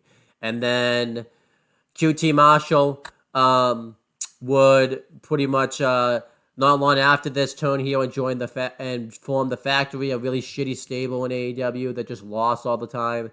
And eventually, once that faction fizzled out, he did QTV, where he does the same thing. I will say QTV, though, was a little bit better than the Factory. At least QTV has like a shtick, I guess. So, there you go. Still awful. Yeah, it's still bad. And then Dustin, we've done a career retrospective on him. We don't need to do that. Brandy Rhodes, we've done a career retrospective on her. Go watch Double or Nothing 2019 for that. And then Arn Anderson would basically stay a coach with Cody until Cody left AEW, and then he just kind of was managing his son on Doc and everything like that. Then randomly he decided he was going to manage Wardlow one day, and it was just really random and really weird. I don't understand that. So there you go. And Mike Chioda. Yeah, and then Mike Chioda, by the way, he was the one that refereed this match, so that was cool. Then, next, the Natural Nightmares get interviewed. They cut a promo on Butcher, the Blade, and the Bunny, because this was at the time where they did this really weird storyline where the Bunny turned back into Allie and was in like a relationship with QT, but we found out she was just using him and maxed out his cards and all that type of stuff. It was a really weird storyline because everybody knew, it was pretty well known that QT Marshall was married. Like, everybody knew it at this point, and they just pretended that wasn't a thing. And I remember, if you remember months later, QT Marshall, like, points out his wife in the crowd, and it's like, wait, you were married? Like, but you were dating someone at the same time? Like, what were you doing, buddy? And then, QT Marshall, says that he's had enough of the Butcher and the Blade and the Bunny, and he said that Dustin Rhodes tears into Allie / the Bunny, saying that she has no talent in this business, which is really weird to say that. And they challenge the Butcher and the Blade to a bunkhouse rule match on Dynamite that week. And that match gets made official later in the show. Good promo. I just don't understand why they would do this on a pay-per-view, hype up TV type of thing. I guess it's whatever, they want to get the ratings up and all that type of stuff, but it just really, really odd. Why were they even at the arena if they weren't having a match? It's just really weird. What did you think of this segment? I thought it was good, but just didn't need to be on the pay-per-view. Yeah, it was really weird. But yeah. Then they went down the card for Dynamite. It looked like a good show. It was really weird too. They didn't even explain the rules of a bunkhouse match. By the way, Dustin just says if you want to know what the rules are, you're gonna have to watch Dynamite for that. Like, it was really weird. Like, why not just explain the rules if you're gonna put them up anyways? Like, why do we have to? Why not just explain it? Yeah, but yeah. Is it a bunkhouse match? It's basically like a no DQ match, pretty much. Like, that's what it is. Yeah, that's what it was. Yeah. Then we had Nyla Rose with Vicky Guerrero challenging Hikaru Shida for the AEW Women's World Championship. Here's the feud. Shida beat Nyla for the belt at Double or Nothing. Nyla then randomly wanted a rematch. She decided she wasn't going to wrestle anymore if she didn't get a title match. And they announced this on Doc, by the way. They didn't even show it on Dynamite. It was like something you just had to know. And then Shida said, you want a title match, we'll have a title match. and that was basically how the match was set up. Really stupid. No thought put into this match at all. Just really random. And this was what the women's division just really sucked. I don't want to just say at this time. It still sucks today. They don't put a lot of thought in the women's storylines. And this was like a big example of that. And it's so annoying because for some fucking reason they always like to throw these two in a match together, and nobody ever cares about it. Like I think I've said this recently on Spoke. This is, if you think about it, this is the Randy Orton John Cena feud of AEW, where they always put them together in a match and no one ever cares about it. And they try to say like it's, huh? Exactly. 100% correct. Yeah. So, and like we hadn't had one good women's title reign at this time because Riho never showed up with the belt, and then by the time Nyla won the belt, the pandemic hit. She couldn't be there for a while, and then Shida would just. She wasn't a bad champion. They just weren't really giving her much to do because she couldn't. She was still learning English at the time, so she couldn't do any interviews. And then her matches were so short, it was like blink and you missed them type of thing. This just shows you how much they were utilizing their champion. If you remember, some of the time she'd be one of the fans of the audience, just cheering and all that type of stuff. You see them doing that shit with their fucking world champion or tag team champions at the time. No, you didn't, by the way. So that just shows you only her. Yeah. And apparently there was a personal reason. Apparently Vicky Guerrero missed a few shows, so she was supposed to be there to help build up the match, but there was a personal reason she missed the show. We don't know what it is. I don't know. I don't want to speculate. Maybe it's just because of, as you know, her family just has so much drama behind it now. Like maybe some of that stuff was going on back then. So. Yeah, it's really weird. Because, as you know, that's basically why she's not even there now, by the way, now. So, because she can't keep her family can't, get along type of thing. And she has to deal with that at the moment. But yeah, going through the match, Shida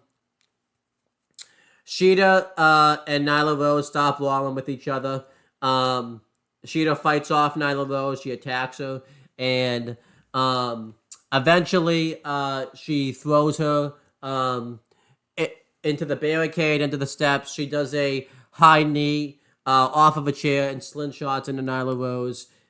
She sends her knee first, and she crashes over the guardrail. And behind the referee's back, Vicky Guerrero hits Shida in the leg with a kendo stick.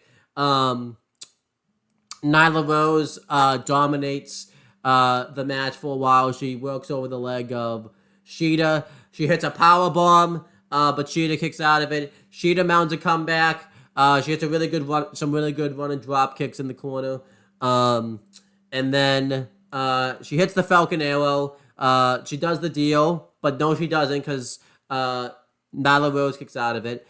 Nyla Rose hits the Beast Bomb, but decides not to lift her head up and not go for the cover. And then she hits the katana, the running knee on Shida, and this causes Shida to kick out at one, and she gets really pissed about this and just starts going off on Nyla Rose.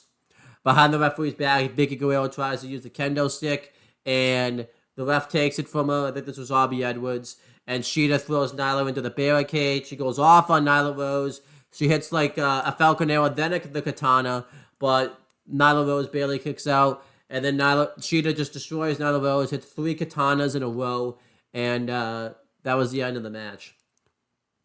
This match is pretty good. I give it like 3.25 stars. It went way too long. Like, there's no reason that Shida should have just finished it with the Falcon Arrow followed by the katana.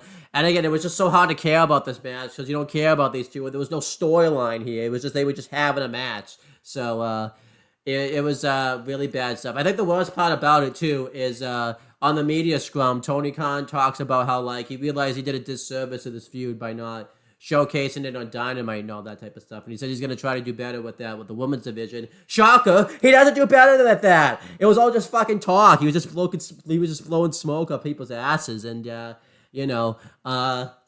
women's division just didn't get any better. So, this match was still pretty good. I give it 3.25 stars. But it did not help the case of the women's division being showcased at all. What did you think of this? I agree with your reading. I think the women's division was trash around this time, and it fucking just it didn't make a difference. Like he just didn't care about them. He still doesn't really care about them either. Yeah. So Then we had the AEW World Tag Team Championship match. It was FTR defending the belts against the Young Bucks, where if the Young Bucks lost, they would never challenge for the AEW World Tag Team Championships again. This was a dream match. Everybody wanted to see this match for years. It all started when FTR started making a name for themselves in WWE. They were like a really great tag team at this time. Just put on classic tag matches in NXT, and everybody was talking about them. And the Young Bucks utilized that, because didn't they win Tag Team of the Year like one year? And the Young Bucks, that's how the FTR starts Fuck the Revival. Isn't that how they, didn't they win Tag Team? Didn't FTR win Tag Team of the Year? And that's how Fuck the Revival started.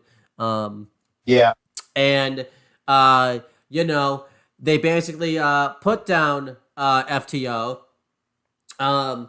What sucked about it is, I think we talked about this at the time. Once they got called up to the main roster, they were really putting down FTR at this time, and FTR couldn't really defend themselves because they were on the main roster. They were being booked like shit, so it wasn't helping FTR's case of being booked better as a tag team type of thing. But I believe it's Matt Jackson sent a tweet out saying that one day, the Young Bucks and FTR are gonna face each other, and they're gonna and a lot of people are going to talk about it, and they're going to blow the roof off the place. And for months, it had been reported that FTR were going to leave WWE. They finally left in, I think they were released in April of 2020, but they weren't like a Black Wednesday release. Like, they finally just got with the release type of thing, which caused the Black Wednesday releases to happen. And then they debuted right after Double or Nothing. They teased the match for a while. They started off as baby faces, and eventually they went heel. They aligned themselves with Arn Anderson and laid out Ricky Morton of the Rock and Roll Express, and they basically had all these rules added to their matches where they had to use the tag ropes, and they had to follow tag rules and all that type of stuff, and they ended up becoming the number one contenders to the AEW World Tag Team Championships. And, it was right there. The match was set up perfectly. You were thinking to yourself, like, wow, we're actually going to get the match. We're going to build to this really well. And then the wheels fall off. They built to this match really badly, actually. They did this weird thing where the Young Bucks started acting heelish. They were like, super kicking people and started acting small. So they were slowly building a heel turn with the Young Bucks, but they were also feuding with FTR, who were clearly heels, so they had to still stay. They were still baby faces. And I know you're thinking, no, that must have been they were tweeners. No, they acted like baby faces just for the FTR feud, but they were in the middle of transitioning into heels while that was going on. It was really weird. And then the way they become number one contenders is really bad. This was at the time, if you remember, they were like following the ranking system. But the way they set up a four-way match was they did like a tumbler, and they just pulled out 4 random teams that were gonna have a match for the fucking number one contendership instead of doing the fucking rankings that they promised.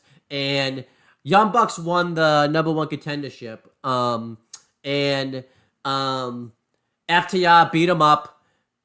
They took out Matt Jackson's leg, because at the real time he had like a knee injury, so they had to factor that into the story. And then this got even weirder because that basically kept the Young Bucks babyface. They were clearly going to be the babyface in this feud.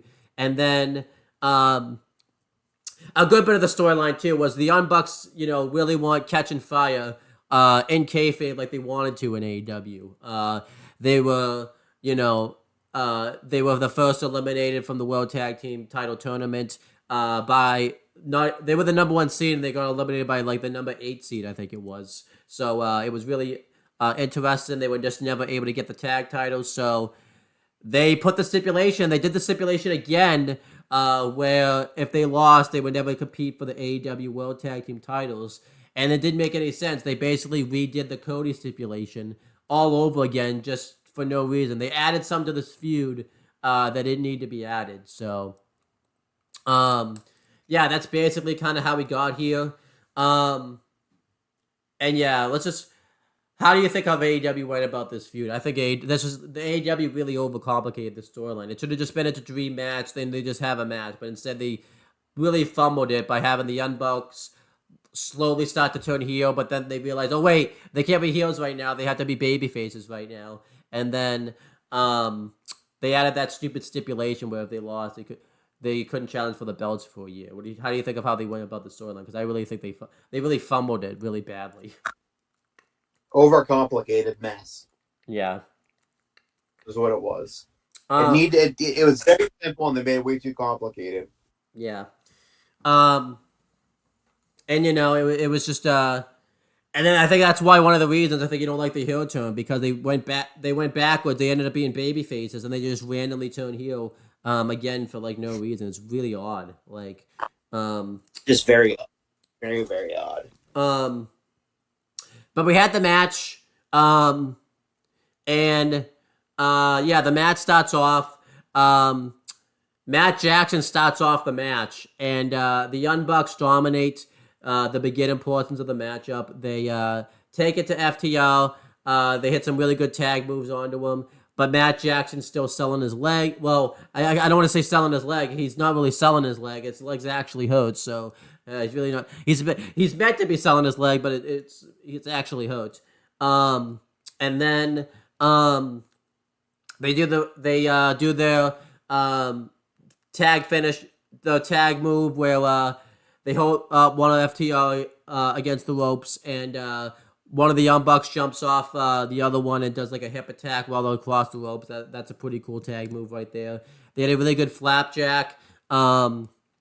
They do double sharpshooters, but FTR roll out of the ring. Dax Howard goes for a running clothesline on the outside, but he inadvertently hits the post, and Matt Jackson throws him into the guardrail. But then eventually, at one point, Matt Jackson's up on the turnbuckle, and he goes for like a moonsault, but he realizes he's going to get chop blocked by Dax Howard, so he has to get out of it. So he has to do a moonsault, and he has to land on the bad leg, and Dax Howard takes out his leg, and he tags in Cash Wheeler. And in real life, Dax Howard had to get like tape put around his arm because he hits this post like hard, like his hand was busted open really badly. And FTR dominate Matt Jackson. They really get the heat on him. They really target his leg. They take his shoe off, actually, which I don't. That's not very nice to do that. You shouldn't. There's no need to take off his shoe for no reason, especially considering the fact like now it's weird. Like he's gonna look like a weirdo now because he's only wearing one shoe. Like that's just weird. Like you're making him a weirdo. If everyone smells feet. I guess so. And they do a really good bit here though, where Cash Wheeler and Matt Jackson brawl, and this ends up taking him away from being able to make the hot tag, and Dax Howard knocks him off the apron. And eventually, Matt Jackson's able to get the hot tag. Nick Jackson gets the hot tag. It starts going off on both members of FTR. And then the match spills into chaos by that point. A lot of it, as they do a lot of tag finishes. FTR do the Power and Glory spot where Dax hits the superplex, but Cash misses the splash. Matt Jackson gets the knees up. FTR do the heart attack in this match, but Matt Jackson kicks out of it. The Young Bucks hit the 3D, followed by the Twist of Fate and the Swanton, but Dax Howard kicks out of that. They do the Tower of Doom, but the Doomsday device. But the Young Bucks kick out of that. And then FTR do DIY's tag finisher, the run and knee super kick combination. And the commentators mentioned that it's DIY's tag finisher, which was crazy to do because at the time they were very heavily still in WWE. Like they were very heavily involved in WWE, so it was strange that they got mentioned by name. But Nick Jackson kicks out of it, and then the Young Bucks hit the big rig. They couldn't call it the Shadow Machine at the time, but the FTR kick out of it. The Young Bucks hit the BTE trigger, and Cash Wheeler breaks up the pinfall like at the nick of time, like it was a really close near fall. And then they're gonna go for the Meltzer driver, but eventually Cash Wheeler power bombs Nick Jackson onto the outside, and they do that finisher where they do the reverse figure four, and Daxter does the stomp off of the top second turnbuckle, and they lock Matt Jackson into a reverse sharpshooter, and he's able to get the ropes and cause a rope break. And during this, by the way, Tully Blanchard was banned from inside. That's why he's not there. And yeah, eventually the finish comes when everybody lays each other out, and then eventually Matt Jackson hits a super kick onto Dax Howard after he makes the dumb mistake to go up for a springboard, which is what FTR never does. And eventually Matt Jackson hits a super kick. He gets the win, and the Young Bucks win, and they finally become the AEW World Tag Team Champions. This is the first World Tag Team title run. The one spot I missed was the inverted double power driver, which was awesome by FTR. That was great stuff also. But this was a fantastic tag title match. I give the match 5 stars. It was absolutely awesome. If I had to say out of the two matches I prefer, I'm slightly biased because I was in the crowd for the second match, and that match was really rules also. So I would probably prefer that match, but I'm also biased. But overall, what did you think of this match? And out of the two, since they're doing the trilogy, do you like this match better? Do you like the match they have, in 2022 better? And anything else you want to say about it? I like this one a lot. I love this match. I give it like 4 stars. It was a great match. I don't know. I kind of like both of them though. Yeah. And I can't really choose. But the third one's gonna be great. So the match was awesome. I remember you said before though, like you thought this match was overhyped when it happened at the time. Is there a reason that you thought this was overhyped at the time, type of thing? The match itself was overhyped. Yeah, I remember that was a big thing you would tell me about at the time, that the Young Bucks FTR match you thought was like not overhyped, but you thought it was overrated. Like everybody else was rated this match like highly, and you didn't think it was all that great when you watched it at the time. At the time, yeah, I didn't think it was all that great, but yeah, like now looking back at it, yeah, the match was awesome. Yeah, I feel like maybe because they didn't win with like a finisher, huh? Mainly because they didn't win with like a finisher. Yeah, but I'm okay with them winning the super kick. Like I don't think I'm pretty sure Matt Jackson probably couldn't do the Meltzer driver because he didn't want to take that risk. And again, I can't wait to see the match at All In. It does suck the first match was in the pandemic, but again, we should just talk about it. They eventually had to. There was just no way of knowing that when the pandemic was going to be over. So like they had to just basically just kind of say fuck it. We have to do these matches now. We can't wait any longer to blow off these storylines. So I think AEW did the best that they could. They tried to hold off as long as they could, but I think they realized like we got to fucking start to make some moves here, type of thing. So then we had the Elite Deletion match. It was Matt Hardy versus Sammy Guevara. This is probably the first bad feud that AEW's ever had, and it's not even their fault somewhat. Well, I say somewhat. Some of it is their fault. Poor Matt Hardy. I always will feel bad for him when it comes to his AEW run. Matt Hardy came into AEW, and unfortunately, everyone was thinking, okay, he's going to be a game changer for AEW. Unfortunately, he came in on the first show of the pandemic, so he didn't get a big reaction at all. And it started out relatively okay.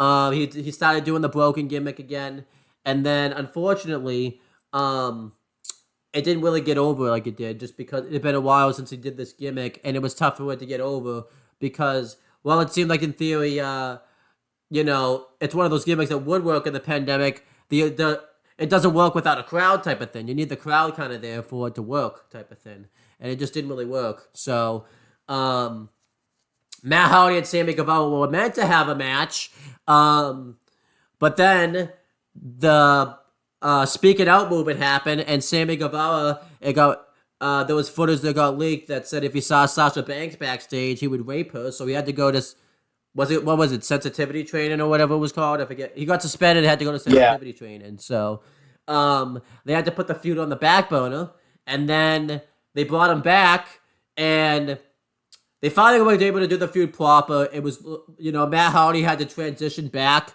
into basically the Never Die Matt Hardy because the broken gimmick wasn't getting over. And they had a big brawl. It started off well, and then Sammy Guevara threw a chair at Matt Hardy, and I think the chair was supposed to be gimmick, but he threw the wrong chair at him, I think is what it was, right? And then Matt Hardy got his head busted open, so, and then they had a really unsafe tables match on Dynamite not long after. That was really unsafe, and then where Sammy Guevara got too many stitches in his head. And it's like, okay, this feud's not going very well. At least it's going to be over all out. We can never talk about it again. They had it was a last man standing match, but what did they call it? It was like a broken rules match or something. I forget what it was, but it was essentially a last man standing match.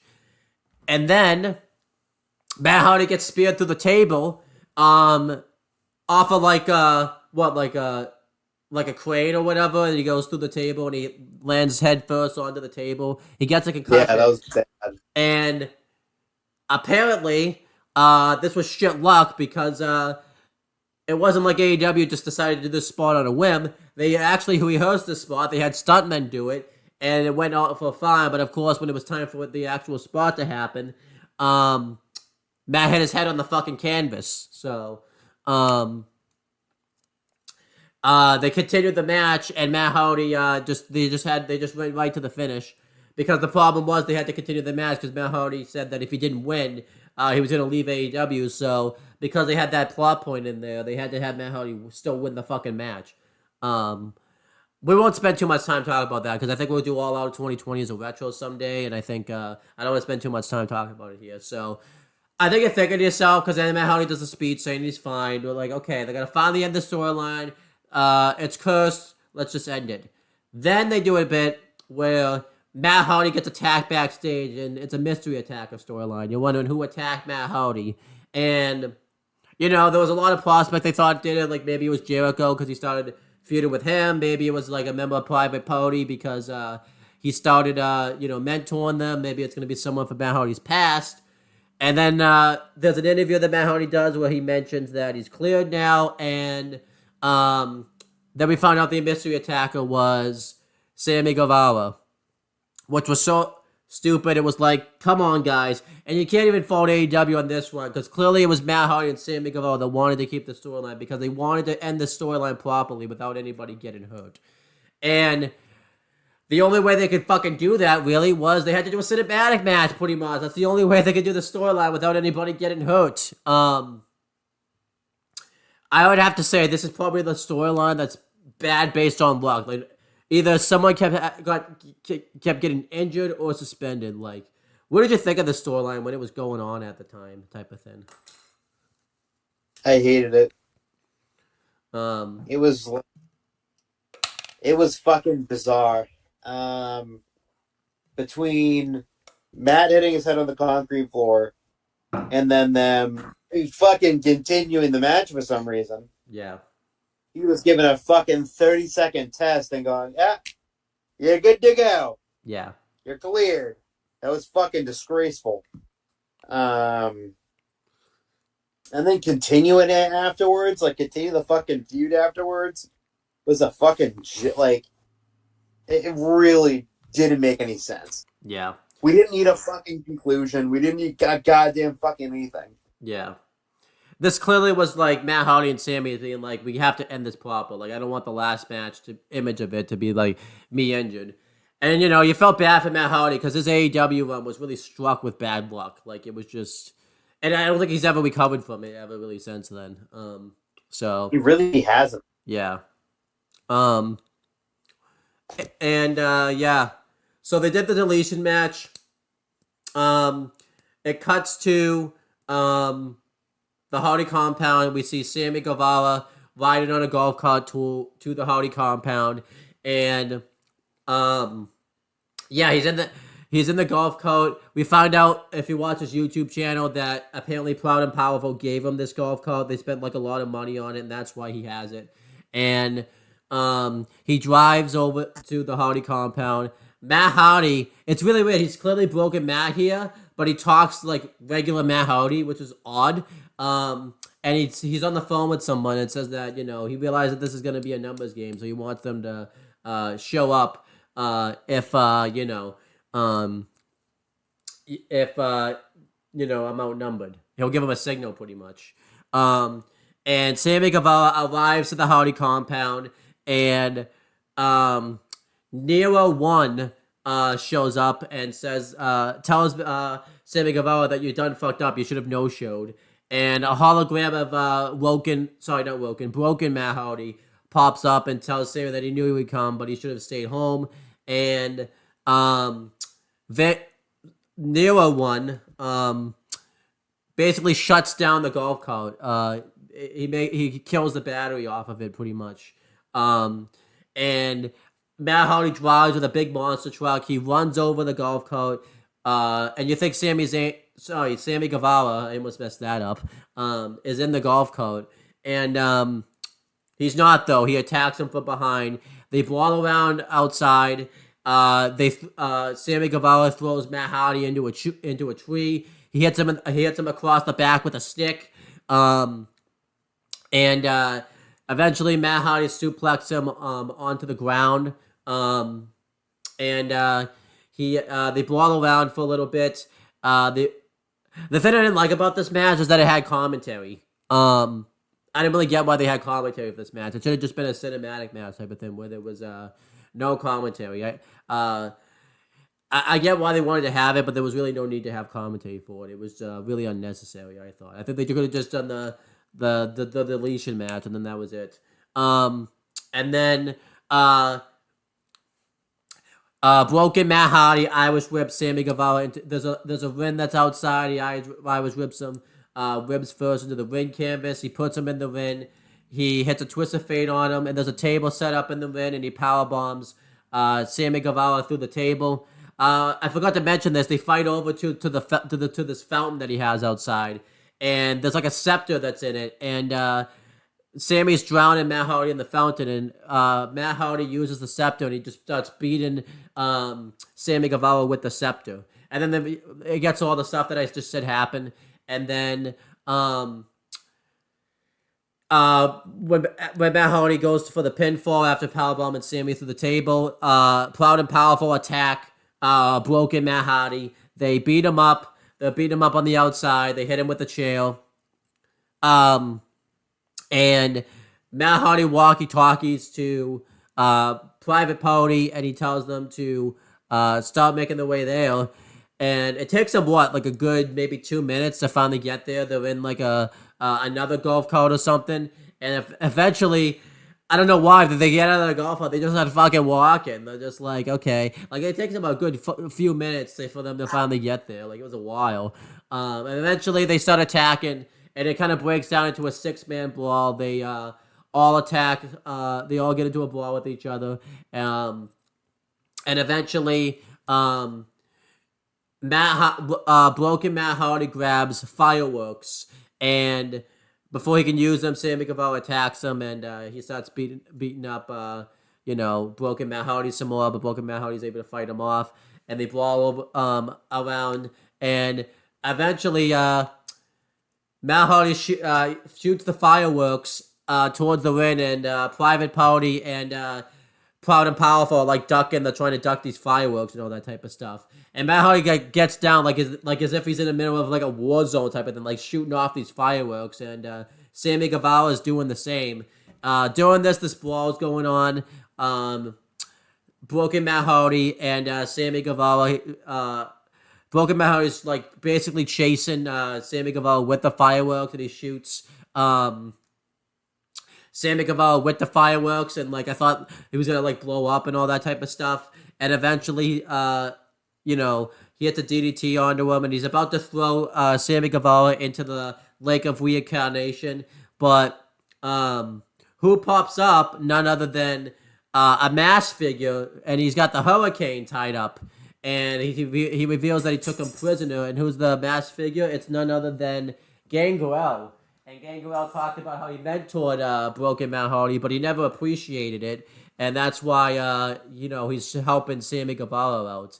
And eventually, Private Party make the save. They attack not Vampiro, Gangrel, and yeah, they've rolled to ringside. Broken Matt Hardy unties the Hurricane, and the Hurricane says, "Hey, what's up with that? I've been kidnapped for 2 years, and you haven't become Savior or anything like that." Broken Matt Hardy says, I've been trapped in jail myself." This is obviously a reference to the 2 years that he was trapped in WWE type of thing. Which I know you love that. I know you were loving that reference, Chris. You were like, "Yeah, I love that reference." And then eventually, Sammy Guevara lays out Broken Matt Hardy with a super kick to the back of the head, and then he beats up the Hurricane. He throws him into the lake of reincarnation, and by the time you see the Hurricane again, he's Shane Helms. He's interviewing Shane Helms, and he's trying to get a reaction to Sammy Guevara and how he thinks this match is going so far.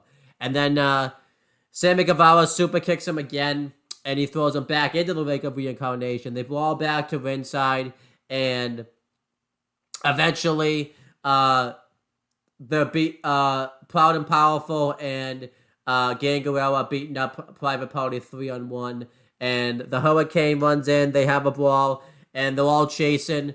I guess Proud and Powerful won the brawl because they just run away, and eventually, they've broken Matt Hardy and Sammy Guevara fight, and like the garage part of the you know, Hardy compound, where like the Ultimate Deletion, like the main setting was when TNA did it all that time ago, and the garage gets locked. Like they say dome locks, so nobody can get in there. No one can interfere now in the match at this point. And we have music playing. Broken Matt Hardy continues to attack Sammy Guevara. Sammy Guevara hits a shooting star press off a ladder through a table on the Broken Matt Hardy, and he goes for a cover, but he kicks out of it. And then eventually Sammy Guevara, you know, continues to get attacked. They recreate the spot from the Last Man Standing match in Matt Hardy originally, where Broken Matt Hardy spears him through the table, and then he grabs a chair. He basically does a concerto where, except there's no chair, but he smashes a chair across Sammy Guevara's head, and he pins Sammy Guevara.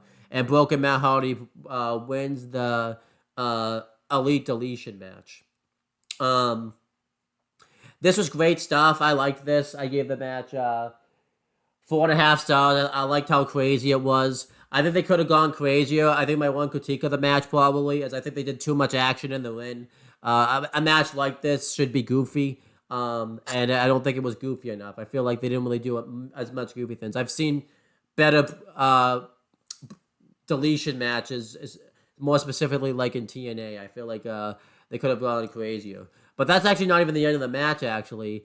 Proud and Powerful and Broken Matt Hardy, he's out. They unlocked the dome. I guess Proud and Powerful just went fucking home. They were just like, well, fuck, we can't interfere anymore. I guess we're leaving. Who cares? Huh?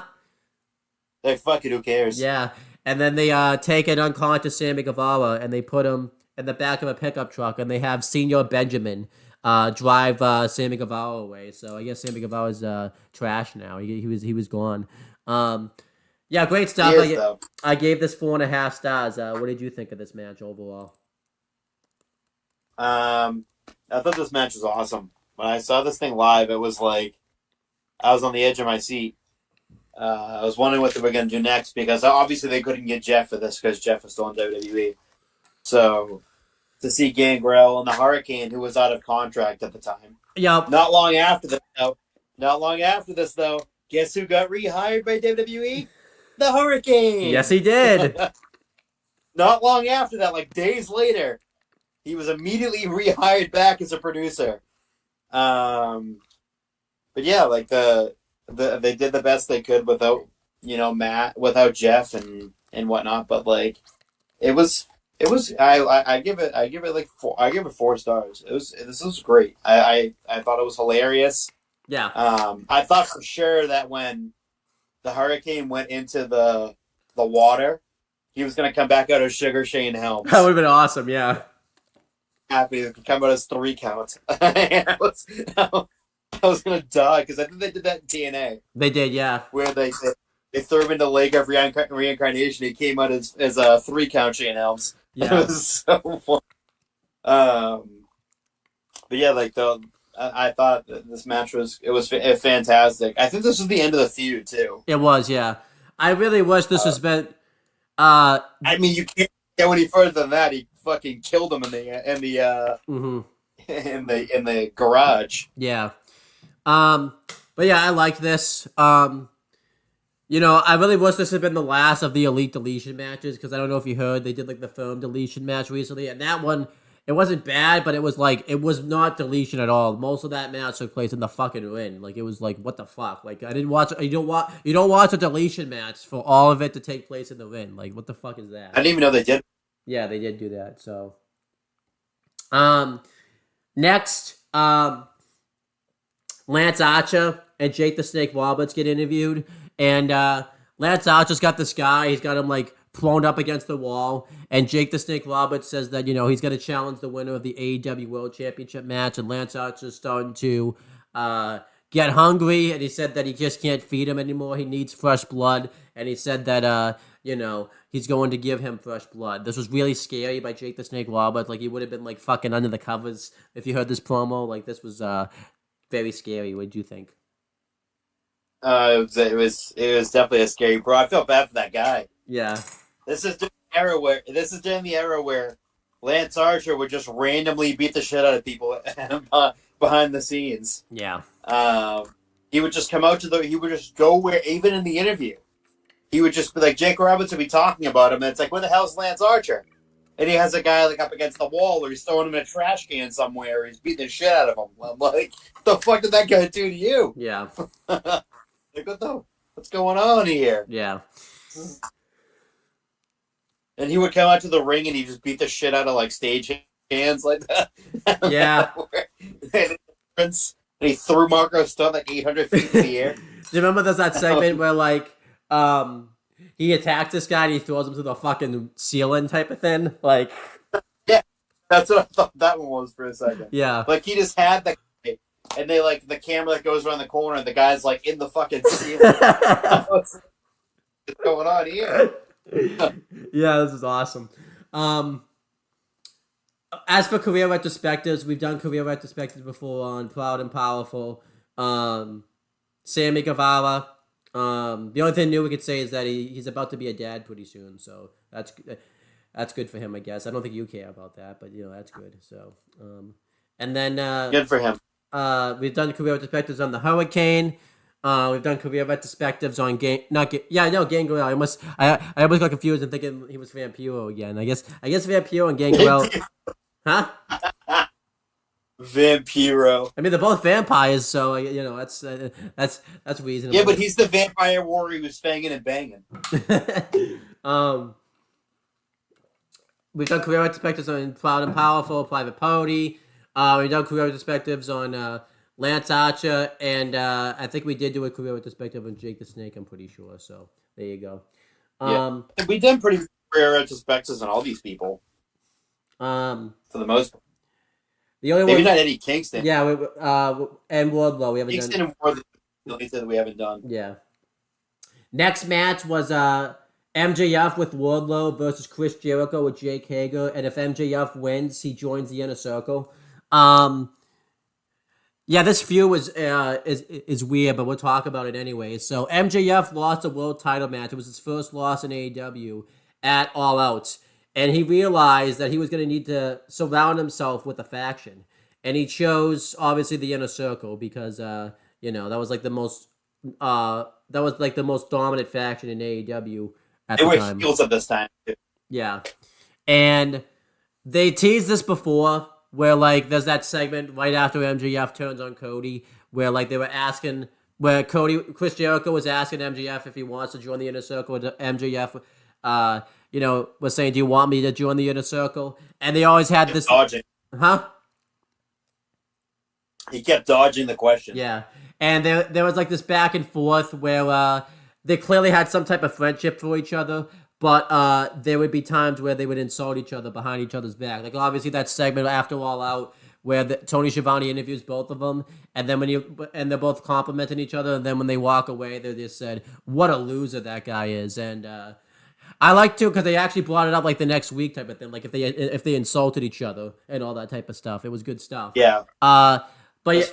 But you know, MJF was trying to do whatever it took to get into the good side of Chris Jericho. He on his 30th celebration, he tried to give Chris Jericho like a plaque full of with MJF's with Jericho's picture in it and stuff, and a clown, and Jericho like took that guy out. And Jericho just says, "Don't ever interrupt me again." And you think there's going to be a tense moment where they don't like each other, but they were just kind of kidding around and all that type of stuff. There's obviously the infamous segment in AEW that nobody likes, or I should say nobody likes, where it's like 50-50. Some people love it, some people hate it, where they do the steak dinner segment. It's the Dinner Debonair segment where they do the big musical number and all that type of stuff.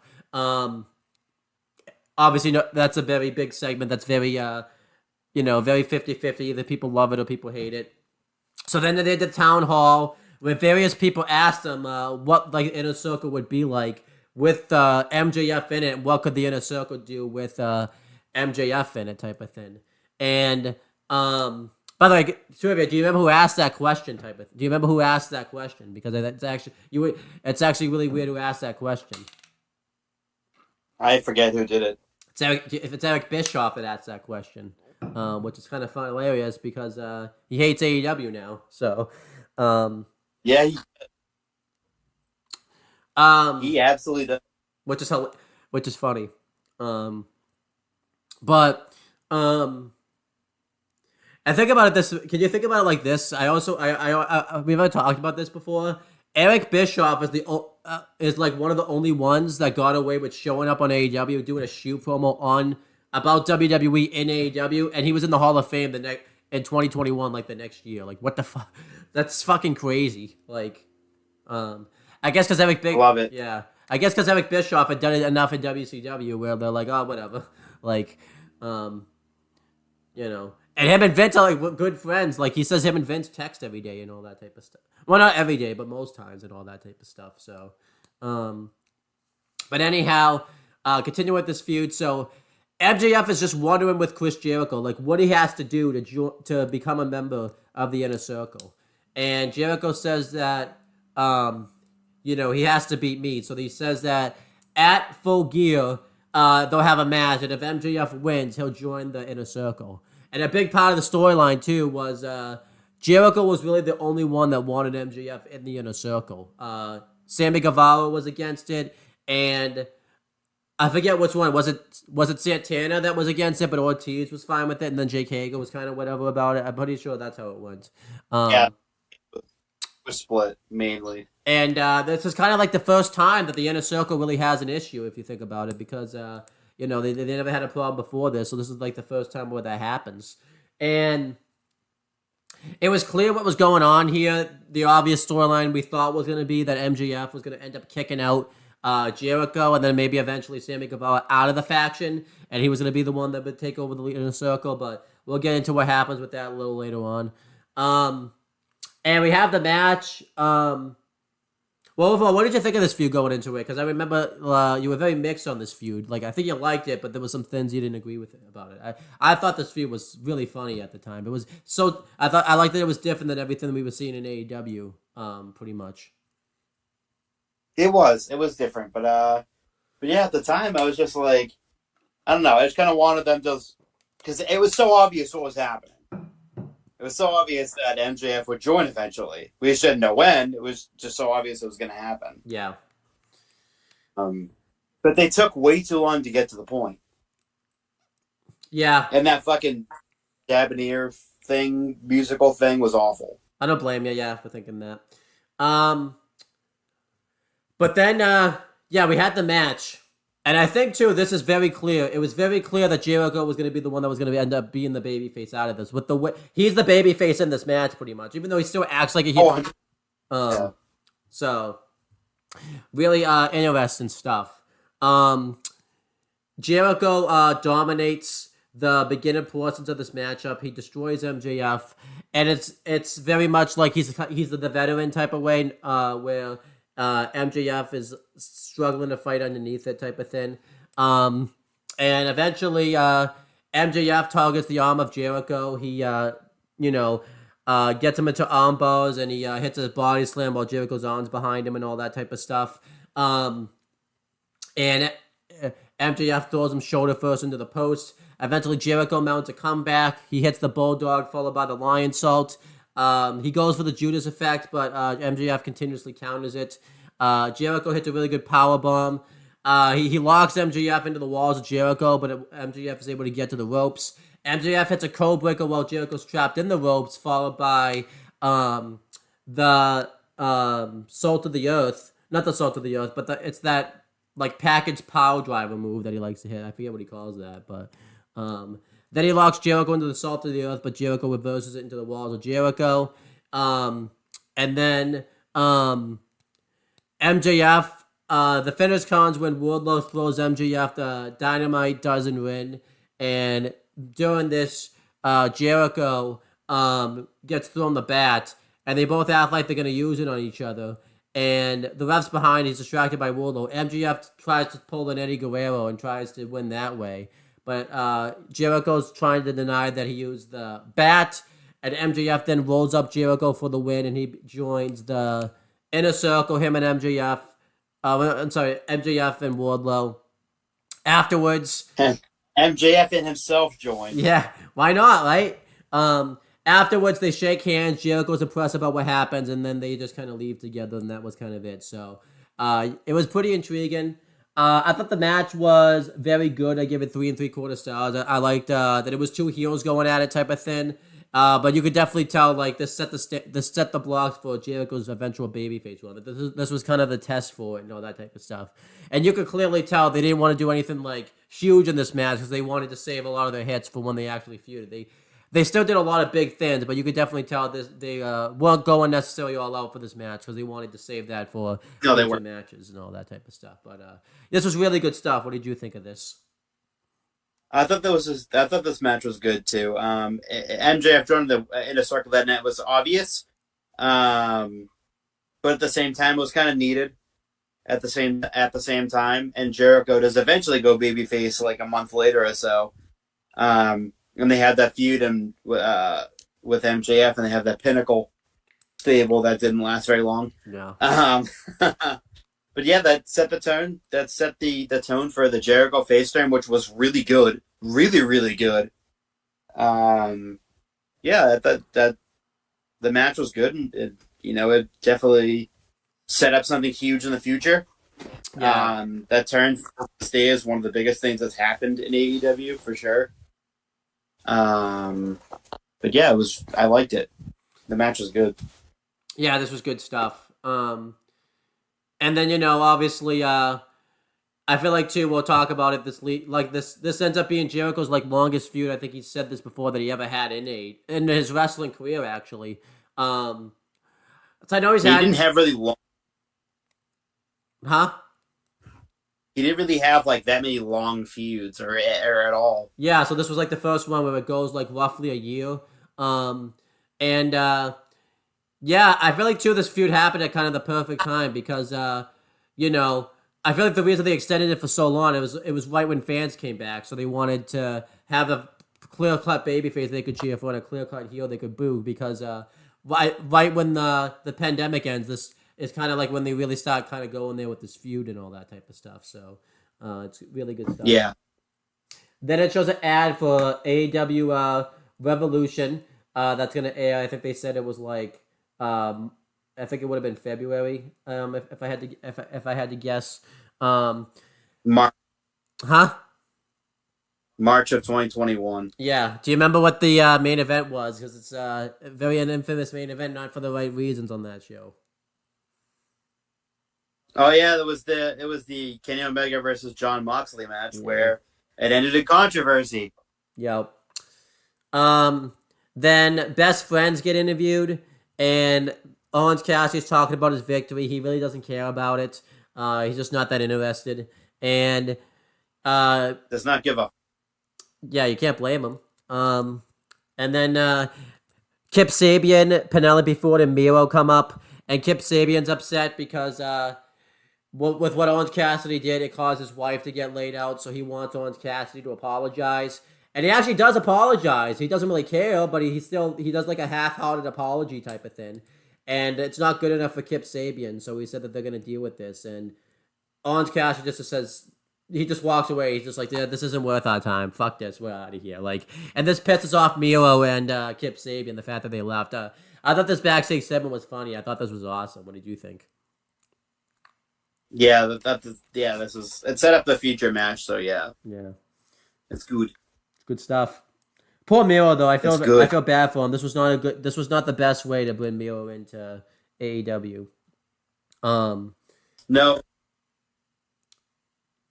Yeah, but what did you think of how this was brought into as Miro? His first thing he did in AEW. He could have been better. It was not very good. Yeah. Just put right into a tag. He still really isn't. He never really had a strong push. I would say his TNT title reign was probably the strong push he had. Yeah, you could say that, but he has like other than that, like, could you name a time that he was pushed strong in AEW? Because he wasn't. I'd say his TNT title one because he was booked like a monster doing his TNT.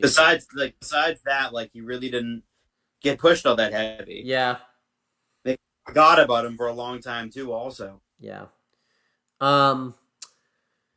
I think too, this is kind of an example. I should just talk about this. A lot of people think that like AEW like lets people get over organically and all that type of stuff. I feel like they put Miro in this spot so that way because they had plans. They clearly wanted, Kenny Omega to be champ. They wanted Paige to beat him for the belt. I feel like they realized if they pushed Miro heavily right away, Miro would have gotten so over where like they would have had to change their plans. I don't think they wanted to change their plans and give the belt to Miro. The plan was always going to be Paige. They had this planned out for like a year. And instead of, which is just odd. I feel like I don't think that was a good booking strategy. Like, I feel like it came at like an expense type of thing. And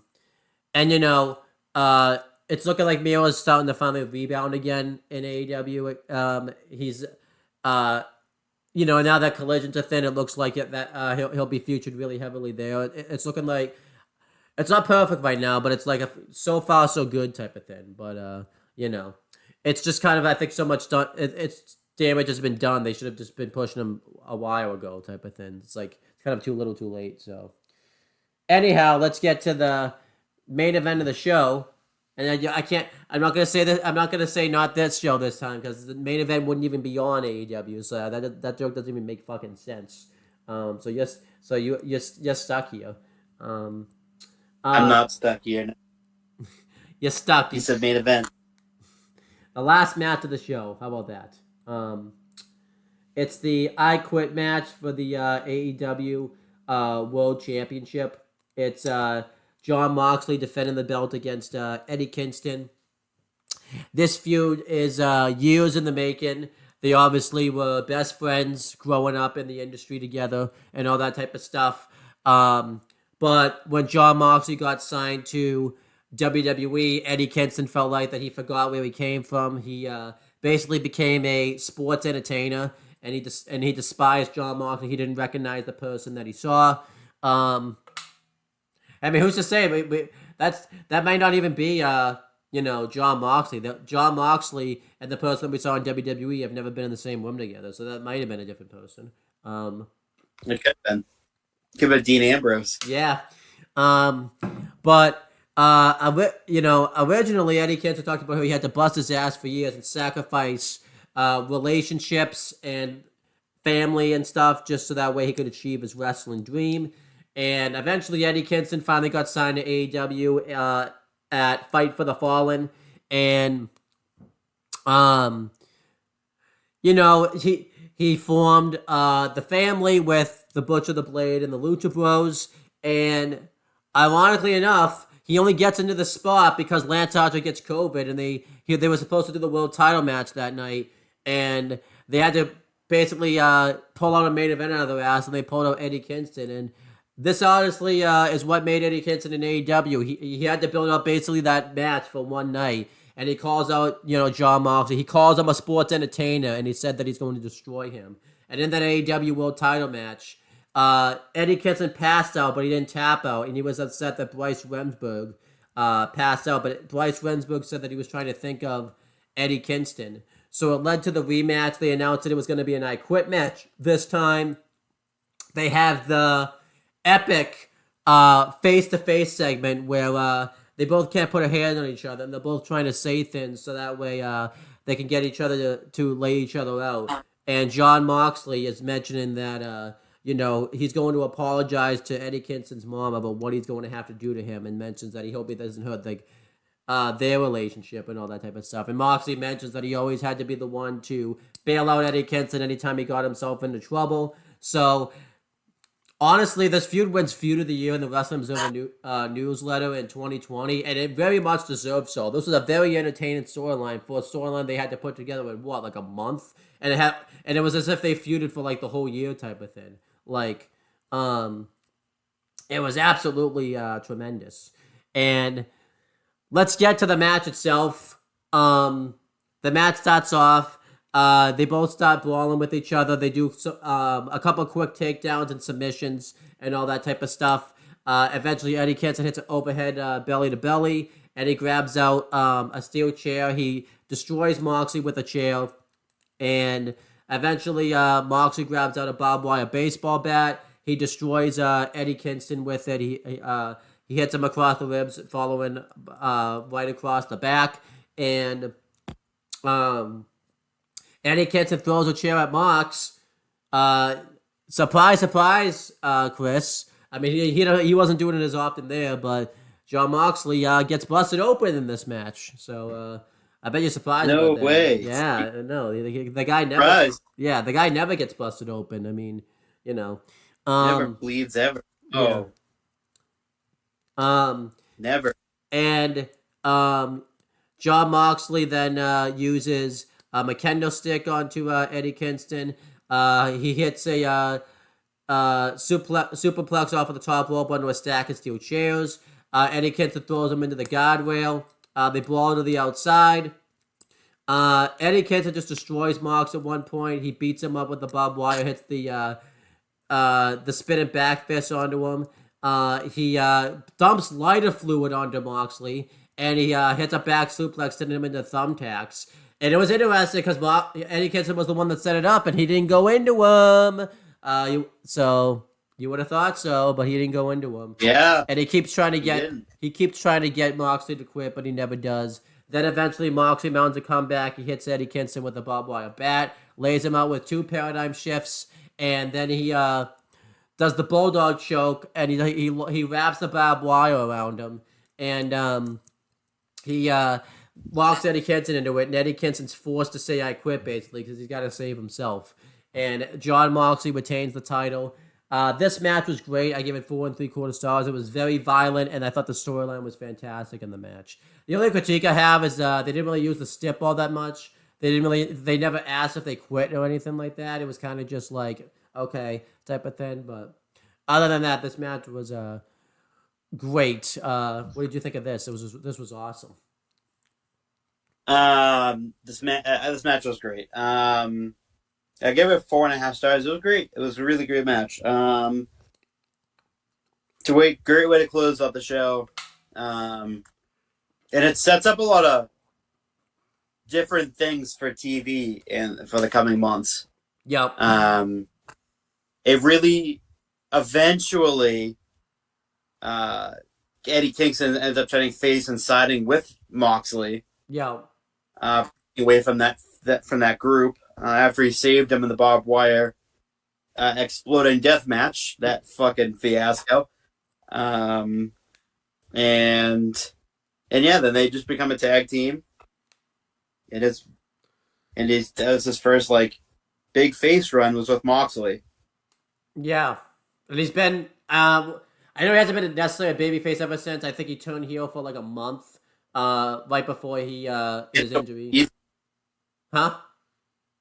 Against Ortiz. Yeah, and then it just never materialized, so they just brought him back as a babyface. So, because luckily the thing is, Eddie Kingston. So, huh? It didn't make any sense to begin with. Yeah, but luckily he's easy to like anyway, so he can just turn himself babyface just like that. So, but he's in the G1 right now, so yeah, or was in the G1. Yeah, he didn't win the G1. He made it pretty far in the G1 though. Actually, like I thought he made a lot. He made it farther than I thought. Yeah. So, as for there's there's a few key things I forgot to mention that happened on the show that I feel like I can't ignore. After the Young Bucks win the tag team titles, Kenny Omega came out and celebrate with them. And who was in the tunnel? The face tunnel was none other than Heyman Adam Page. He's thinking about going out there, but he never goes out there, showing that he's separate from the Elite. And later on, to be in the Elite, they're having like a big celebration. And Heyman Adam Page is about to walk in the locker room, but he hears them celebrating. He just walks off. And then Kenny Omega first, John Moxley helps Eddie Kingston gets to his feet, and he's about to give him a fist bump, but Eddie Kingston says that he just can't do that just because he went too far. He feels like he just can't go back. So it was kind of it was the tease of the fact that they could have gotten back together. And then obviously Kenny Omega has a face-off with Mox, showing that was going to be the title match. They were going to redo that feud over a year after they did it at Full Gear the previous year. So, great way to get back to that feud type of thing. So... And obviously that set up, as you said, various things on TV. It set up Kenny Omega's official full-on heel turn when he wins the belt at Winter Is Coming. And then it sets up the barbed wire, exploding barbed wire death match. Then Eddie Kingston's face run. The tag title match, because then eventually the Bucks go heel and we form the Elites. And then it sets up also to Heyman and Page, even having the friendship with the Dark Order. And then, obviously, him winning the belt eventually from Kenny Omega that very next year at Full Gear. So, this show, we will say, does a very good job of setting up stuff for the future of AEW, which I think was what AEW was always best at the time. So, this is great stuff. And this is also Hangman's, like, I guess you could call it, like, last time being in the Elite since... Well, this year in 2023. Yeah. He was out of the Elite for an insanely long time. Yeah. It was. And, somehow, too, John Moxley and Kenny Omega always find a way back to each other, which I always like those feuds kind of where, like, somehow they always are destined to do this forever type of thing. Not like a Hikaru Shida, Nyla Rose level where it's not good, but, like, it's a good thing. Like, somehow they always end up back. They couldn't stop booking that match for years on television. Which one? The Shida Nyla Rose match? The Shida Nyla Rose one. Yeah. They could not stop booking that on TV every fucking week. If you ever noticed too, the result would always be the fucking same too. By the way, too, Shida would always. I don't think Nyla Rose ever beat her. Never. Yeah. But anyhow, that's the end of this show. This show was very successful. Got critical acclaim from all fans involved. It didn't win Show of the Year. I think the only reason for that was because it didn't happen in front of a crowd. But I'm not even sure. I think Revolution won Show of the Year when it came to like the Wrestling Observer because it had the big advantage that it was in front of a crowd. And as you know, WWE shows they'd fucking winning Shows of the Year. I mean, then again, I don't know if WWE that year deserved to win Show of the Year, but still. But yeah, I'll let you do your letter grade first. What did you think of the show as like a letter grade? I give the show an A-. I thought the show was a great show. A lot of loose ends tied up, a lot of stuff that was set up for the future that we obviously now looking back on it in 2023 and 2020. A lot of shit was set up from this show that would extend on to nowadays. Yeah. I'm going A+. I think this is a perfect wrestling show. It nearly breaks the scale. I think if this show had happened in front of fans, it would have broken the scale just because of the fan. Just picture, imagine how big the fans would have been into this fucking show if it happened in front of a crowd. Like, they would have been fucking. Yeah, they had 1,000 people in the crowd, which is which is really good for this time of period in wrestling. Yeah. But yeah, like in front of a live crowd, yeah, it definitely could have bumped up my rating a little bit. But in front of a full packed crowd, Yeah. it could have bumped my rating up a little bit. But yeah, I think it's a great show. Do I think it's a perfect show? No. It's still a really great show though. Yeah. So, yeah, that's pretty much the end of Full Gear 2020 Retro. If you want to watch other retros on this channel, you're more than welcome to do so. What do you want to plug, by the way? Because you can't really say watch Raw tonight because this won't be out on Monday. Is there anything you want to plug? Because this is going out the go home week of All In and all that type of stuff. Yeah, so if this is gonna go up, then if you're gonna watch any of the AEW pay-per-views, enjoy it. It's gonna be a crazy time period. Having the show in Wembley and then having All In. I think it's in Chicago. It's the opposite. All In's in Wembley. All Out's in Chicago. Yeah, that's what it is. Yeah, I got those two mixed up. It's two huge, massive shows back to back for them. But yeah, enjoy it. It's gonna be a crazy time period. Yeah, definitely. Yeah. As for the stuff on my end to plug, obviously watch WWE Aftershock for watch any episodes. I don't know when you see this. Chris had to miss a week. Let's hope it's only just that week that he missed because just shit kept getting in the way. But let's hope he can be on the following episode because by the time you see was the following episode would have already been out. And then watch AEW Spokes. As of right now, the plan is for a 3-man booth for the one that's being recorded last week's episode, and then I don't even some other people might be on the episode that's airing before this, and then retros you can check out. They either will be out or are already out. WWE Raw from November 6, 2017, the Raw that was in the UK around that time. WWE SummerSlam 2005 with James and I. The Raw one has Chris and I on it. And then we have several retros incoming. We're going to be doing ECW Heatwave 1998 with Zero, Michael X, James, and I. That should already be that either is out or already will be out by the time you see this. That's going to be to hype up NXT doing Heatwave. Ironically enough, we were going to do that show anyways. We had that in the can for a while. Like, let's wait till we get the stuff. But since NXT is doing Heatwave, we have a good excuse to finally do that show. And then Wrestle Kingdom 12, we'll be doing that as a retro.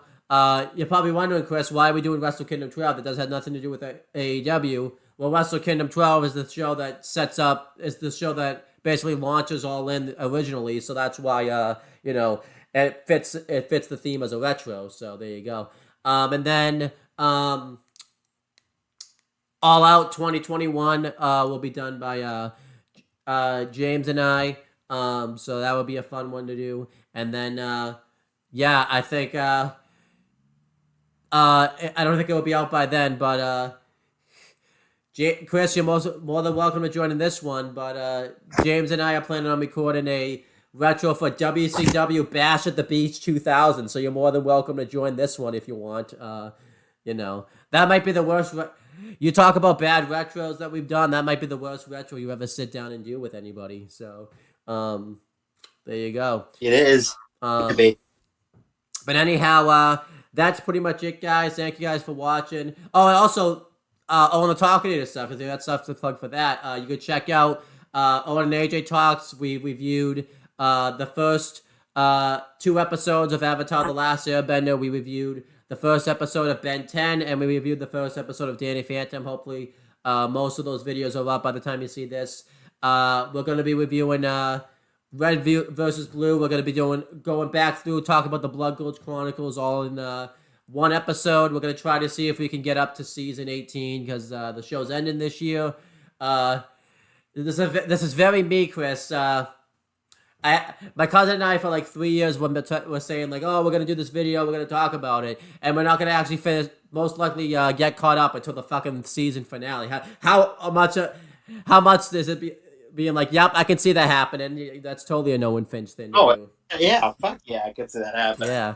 And then FTW main hub is a bit slow right now. James is going to try to see if he can get some content up there. So that'll be fun stuff. And then,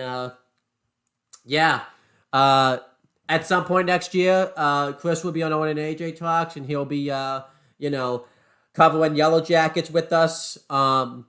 The plan is for January, just because that's when Chris is the least busiest, and it's just the easiest way to do that. Once I say this, Chris, all of a sudden you're just going to be like, oh, too busy. Nah, fuck you, too busy. I feel like I get on 30 seconds before you start being too busy, you gotta go. No, not even 30 seconds. We're about to record, and you're just like, right before I even say anything, I'm about to do the introductions. I'm just like, hey, too busy, gotta go. You just fucking click off the call, like, well, right when I'm in the middle of a set, like, right before I can even say anything. I'm just like, imagine, like, the face. Before you even finish the word. And, like, right before, imagine my facial reaction if you did that to me, like, what I would do if that happened. What would you even, like, see? What if I did that to you, by the way, like, we're about to do a big video, by the way, and we'll get on and talk, and then all of a sudden, I'm just like, oh, I'm too busy now, I can't do the video, goodbye. I'm just like, see ya, bye.